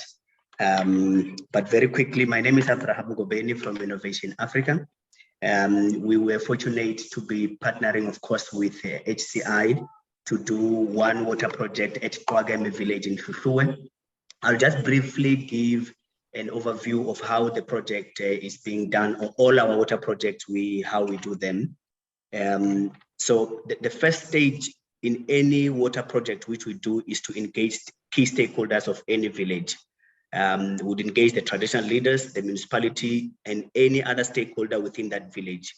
The reason is to ensure that we get a buy-in and explain in detail what the project is about, how it's going to impact the village, how it's going to assist them, and of course, to also conduct what we call an assessment of the entire village with their blessing, of course. So once they have agreed that we can be able to assist them, we send our team to conduct an assessment, and they provide us with a detailed report on the needs of the village in terms of the water. That assessment would include going to see actually practically, we go to these open sources, meet the women, get their stories, get their struggles on a day-to-day basis. And from there, we will be able to package a report that would share with our donors, in this case, HCI. And once we have done that and a go-ahead is given, we go back to this very same community with the leaders. We do what we call a community sensitization, where we're explaining to the entire village how the project is going to work, because we need the entire village to be able to be involved. And once we have done that, together with the leaders, we would establish what we call water committees within those villages. But the water committee is precisely responsible to govern the entire process of the water project. They are responsible, of course, to sensitize the community on how the project is going to impact them. But also, that committee will assist us in what we call the sustainability model. So the backbone of all our water projects is what we call a sustainability model. What it means is that we work together with the villages to ensure that when we donate the project or we construct the project to them, they are able to, one, take care of the project by themselves. Secondly, if ever there's any damage or anything that breaks within the project, they are able also to maintain that project. So the committee, together with us and together with the leaders, they will talk to the village and agree with them that we will give them the project, of course, for free. We'll give them the water for free, but they need to establish security measures. They need to elect people who are going to be security guards for the project. They also need to elect people who are going to be operators operating the project. So how we do that is together with the committee, they would elect about 10 people that are going to also be trained on how the entire project is going to be operating. So that is a sustainability model part of the project. In addition to that, we also work with the villagers to hire local people within the village who are going to be trained on how the entire project is going to be operating. So we would target specifically 5 women and 5 men who are going to be trained on a variety of things. One, they would be trained on scaffolding, they would be trained on concrete mixing, they would be trained on piping, they would be trained on electricals, everything that has to do with the project. They need to know everything from the start until to the end. The reasons for that is because we understand that when we're an NGO, we need to transfer our skills. They need to be self-sufficient. They need to be self-sustainable by themselves. So in any case where a project maybe has an issue of a tap that is broken, they don't have to call us and say a tap is broken. They fix and just report back to us and say, we had 5 taps which were broken, we have fixed them, and this is how we're able to fix them. So that is why we transfer the skills to them so that they are able to be self-sufficient by themselves. Now, in terms of the technical part of the project, I'll try to summarize in terms of the project. Abraham, yeah, just another minute. Otherwise, I'm taking up too much time from Lwazi. Thanks. Yes, please. I'll try to summarize in a minute. The technical part is that within our team, we have geohydrologists who will tackle the survey, drilling, and testing. We have water engineers who will design the project and construct. We have civil engineers who will be supervising and training the villagers. We also have structural engineers who will be transferring the skills into the village. At the end of the project, the village would have water throughout the village, and they are able to run the project by themselves. And just the last thing is that the project is automatic or is automated. It is able to run by itself, and we are able to monitor it on a day-to-day basis using Israeli technology, which we have installed within the project. So that is in a nutshell how our project operates. Thank you so much, Corinne. Thanks so much, Abraham. Well, I think everybody can hear how organized this project is and how much it depends on a partnership with villages and with the local community. That is the only way a project like this can succeed. And Kitso, you will be very happy to hear that women have to form the majority on the committees. Women have to be trained. Somebody asked, how are youth involved? I think that in this project, I think young people are involved deliberately. And so it's a sort of template for how to go about doing community-based projects, I think, and we are just so thrilled about our project in Tlhatlhui. Thank you again, Abraham, and I see other people from Innovation Africa were on the call or online here, Sion and a few others, so thank you for that. Malusi, anything you would like to add there? No, thank you. Besides that, organizations that would like volunteers, please indicate so that we can link up volunteers with you. Thanks, Corinne. Thank you. And thanks to all the presenters on our our food security initiative, as Malusi and others said, and Ra mentioned, that we will have our Indaba in KZN at Thanda, and that I'm sure is going to be just awesome. So thank you for that. Unfortunately, I don't see any time for questions. I don't want us to finish too late. We might go a few minutes over, but I do want to introduce you to Lwazi Pakade, who will be our next speaker. And I'm really excited that Lwazi comes from our family. You know, he's one of the students from LEAP schools, and we support LEAP. They are our partner and have been for many years. He went to university supported by a bursary from HCI Foundation, and he now is the youngest ward councillor in the Western Cape. So, and what I find really interesting, Lwazi comes from Langa. He goes back to Langa as the ward councillor, which we are seeing actually that people return to the places of their birth and where they grew up. That's where they want to contribute. So it really is wonderful, Lwazi, to have you with us and to talk to us and to say you're one of our students, you know, and even though we haven't talked about bursaries much today, that has been a big part of the history of HCI Foundation, supporting students. We still do that, not in quite to the same extent, but we do. And one other little point that I'm so impressed with, Lwazi reached out to us when we were recruiting mentors for our students and said, I want to give back, I want to be a mentor. So thank you, Lwazi. That's just wonderful. And the connection with you is fantastic. And I hand the floor to you. Thank you so much, Corinne. I believe that I'm audible that side. You are. Yeah, thank you so much for having me in this AGM to share my views on the topic of young people's contribution in the betterment of our country. I've always longed for this opportunity, you know, to give back to HCI Foundation for the great amount of work it has done to get me to where I am. As you mentioned, that my journey basically began with you at LEAP, where I was doing my high school studies. And from there on, I went to Stellenbosch University. But while I was at LEAP, you know, there was an advert that was given to us to apply for this bursary that HCI had provided. And I took that initiative and applied. And I was fortunately selected to be one of the recipients amongst some of my friends as well. So I went on to Stellenbosch University, where I studied political science and majored in politics, history, and English studies. So I was in the social sciences field.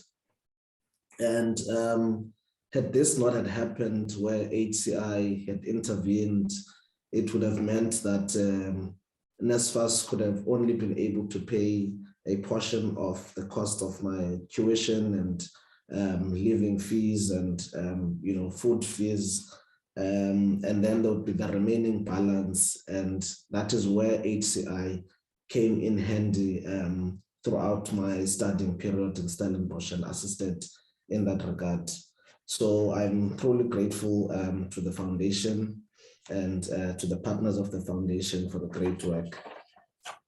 So today, you know, I was asked to speak about an interesting topic on the question of young people's contribution to making a better South Africa and one where everyone is able to thrive, you know. But before I do that, I think I want to first deal with the idea that the South African youth is apathetic. You know, there's always this fallacy that South African youth is apathetic, it's inactive, not willing to do anything to improve their lives or the living conditions of the general South Africans. And I believe that this is extremely incorrect. And, you know, I'll elaborate why, as I believe that this is incorrect. You know, first of all, I believe that young people in South Africa seldomly given opportunities to take charge in rebuilding this country. When given the opportunities, one of the main challenges is that they are also assumed to be incompetent or unable to perform duties just only because they are young. And when you look at this, there is no science backing that that supports that if one is young, they are extremely incapable to do, to take up certain positions and certain responsibilities. But I do also believe that there is, just a fear, there is kind of a fear because this country has always been led by the older generation from when we got into this democracy that we're in now. It has always been the oldest generation that has been at the helm of leading in South Africa. I also want to speak about my personal experience. So I became a counselor at the age of 26 here in Langa, having studied and completed a degree from Stellenbosch University, and also having been involved in student politics as well as community development activities. But there was always a general assumption and a lingering question when it comes to, me, that I would not be able to do the job. I was not capable. And the only reason, if you were to even begin to ask certain people, it was just only that I'm young.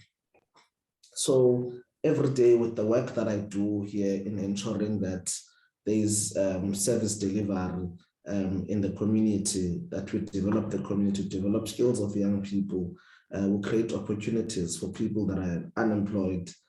We also have to deal with the unnecessary question of trying to prove that we're actually capable for the positions that we occupy.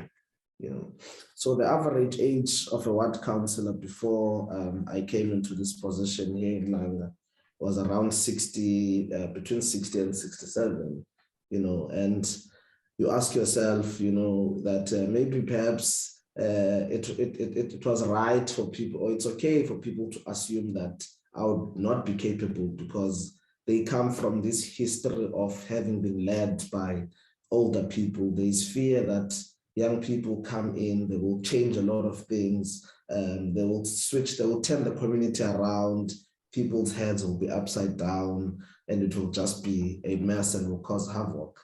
But fortunately, at least coming into this position, I'd occupied other positions in my time as a student leader in Stellenbosch, and I learned quite a number of things about leading society in general, and doing things that will improve the lives of our people. So if you look at the average age of a ward councillor here, which I said that was about 60 to 67, that's also around the average age of our national leaders, generally in South Africa.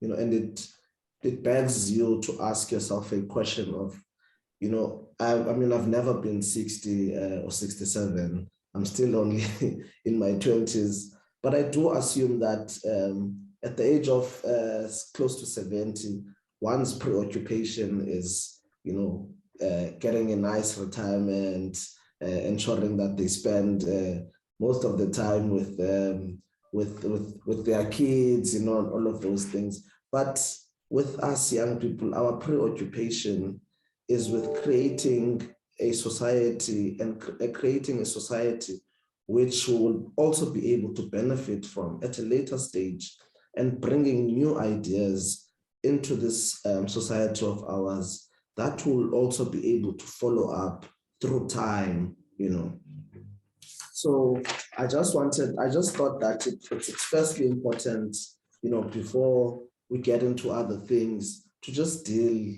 with that fallacy that young people are apathetic, young people are inactive, and they do not want to do anything.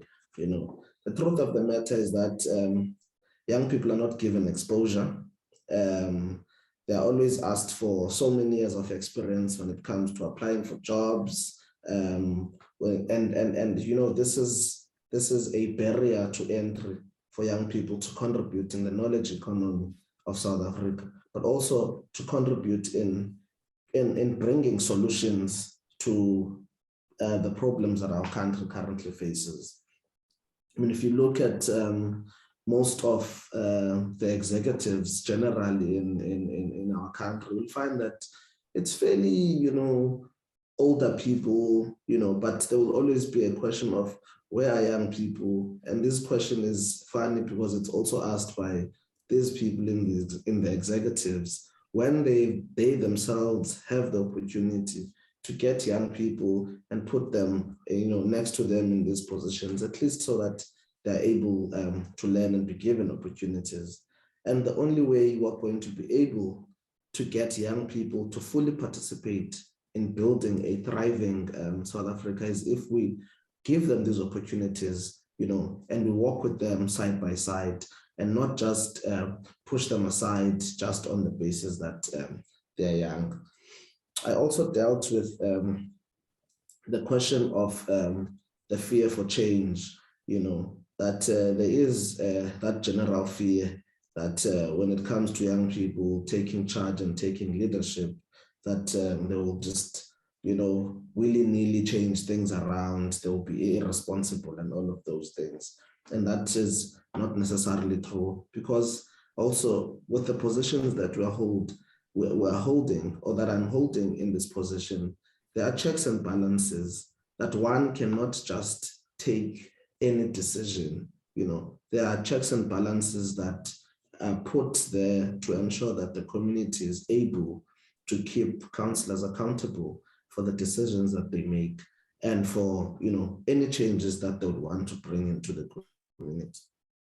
So this fear should not be there, you know, because most of the significant change in this country has been driven by young people.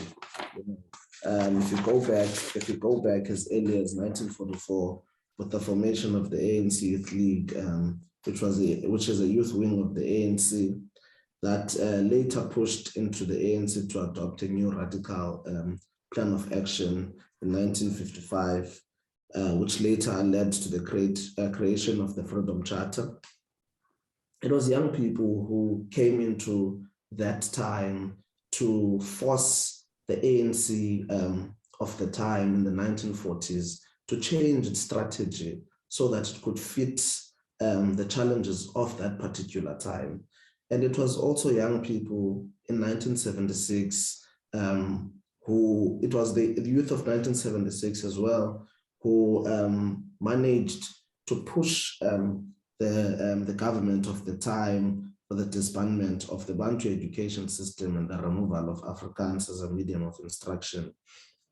You know, as well as what Jamala was speaking about earlier of free education, it was also the young people within the higher education sector in South Africa who pushed for the implementation of free education, which was later implemented in 2017, which now has put HCI Foundation in a position whereby it can open its funding spectrum to postgraduate students and not only focus on undergraduate students, because now government has implemented a free higher education opportunity to increase funding and to increase access to higher education in South Africa.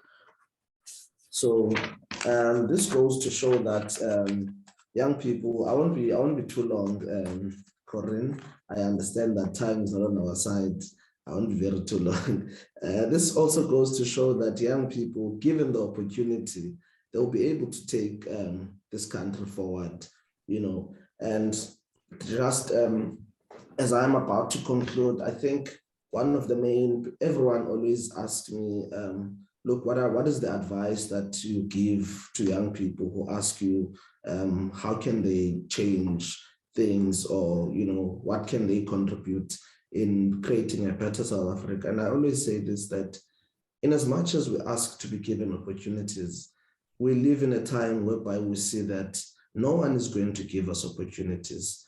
we have to get to a point in time where we grab each and every opportunity that comes in front of us and take it, and run with it and do what we believe needs to be done with those opportunities.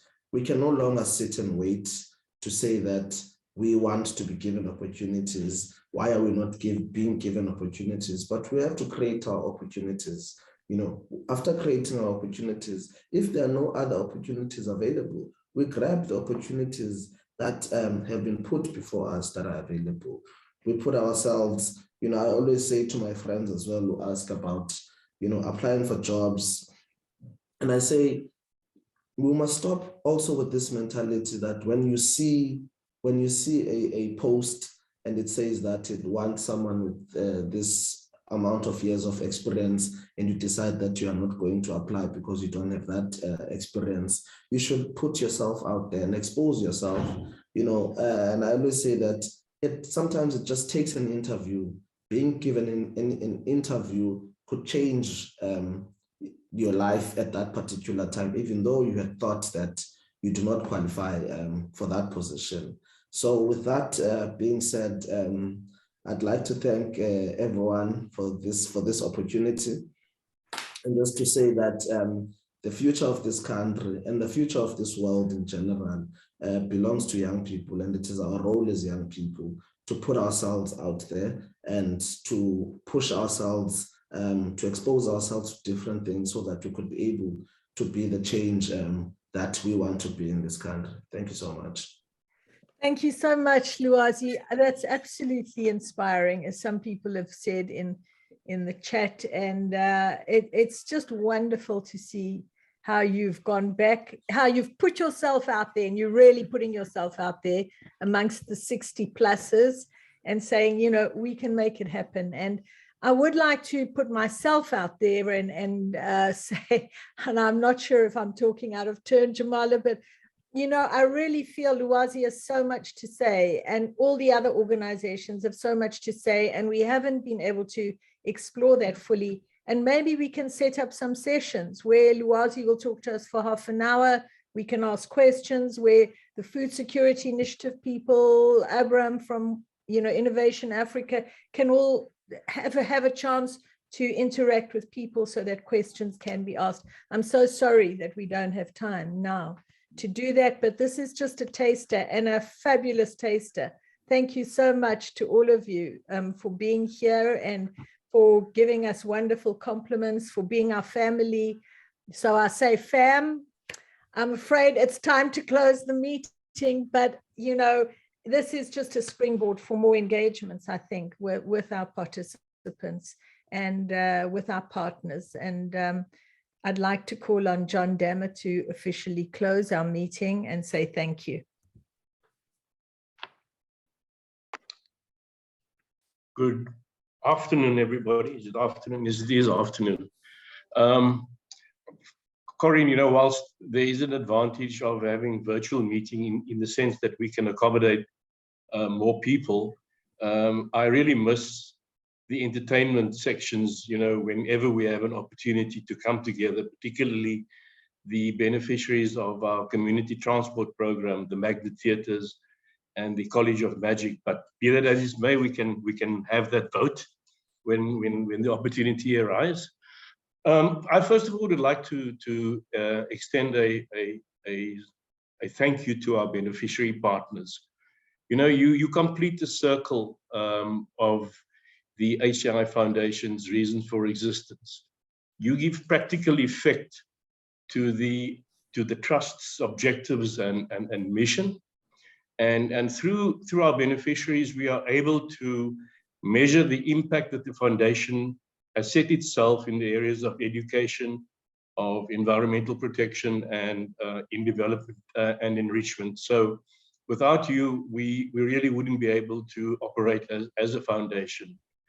Secondly, I'd like to extend a thanks to the HCI group. The foundation is, after all, the corporate social investment arm of the group, and the group ensures that we in the foundation receives corporate support, and very importantly, they provide us with a strategic focus in the areas of work that the foundation embarks upon. And thirdly, I'd like to extend gratitude to my fellow trustees. They perform an important oversight role to make sure that the foundation is has proper governance in place, and that the strategic plan and objectives are achieved. And then lastly, the leadership of the foundation, to Jamala and his team, they really bring everything together. They execute the programs and they account for the money that is spent. And then finally, Corinne, to you as the chairperson of the foundation, you provide a critical link between the execution of the program, the board, and the group. So that link is so important, and you steer the ship and you make sure that the ship reaches its port of call. So having said that, I'd like to thank everybody for taking time in their busy schedule to join us in the AGM. There's been a lot of inspiring presentations, and I can only echo what you've said, that it would be nice to have probably a little bit more of an extended time to interrogate and to discuss and to debate a lot of the issues that are currently at play in the foundation. It's rich, it's relevant, and I think we owe it to ourselves and to our partners to engage in those discussions. Having said that, thank you very much, and over to you, Corinne. Thanks, John. Thank you. John is, of course, one of our trustees from Golden Arrow Buses and has been there also since inception. And thanks again to everybody for being here, to all of you, and for staying the extra time. Sorry, we are 13 minutes over time. I really apologize for that, but it was so interesting to hear everybody. And I hope you go about doing whatever you're doing with more enthusiasm, more inspiration, more willingness to put yourself out there and make it happen and grab the opportunities, as Lwazi has said. Don't wait around, grab those opportunities. And I see many have done that on the chat line. So thank you very much. And I declare the meeting closed. Thanks, Jamala. Goodbye, everyone. Thank you. Goodbye, everybody. Yes, everyone. Thanks. Bye, everybody. Bye. Bye. Goodbye and thank Bye. Thank you. Goodbye, everybody. Thank you. Bye. Thank you. Bye.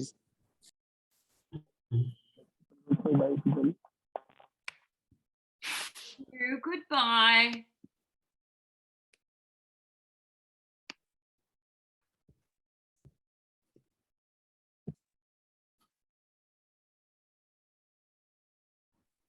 Goodbye, everybody. Goodbye. Bye. Bye, all. I think Bye. we're in the meeting. Bye. Thanks, everybody. Bye.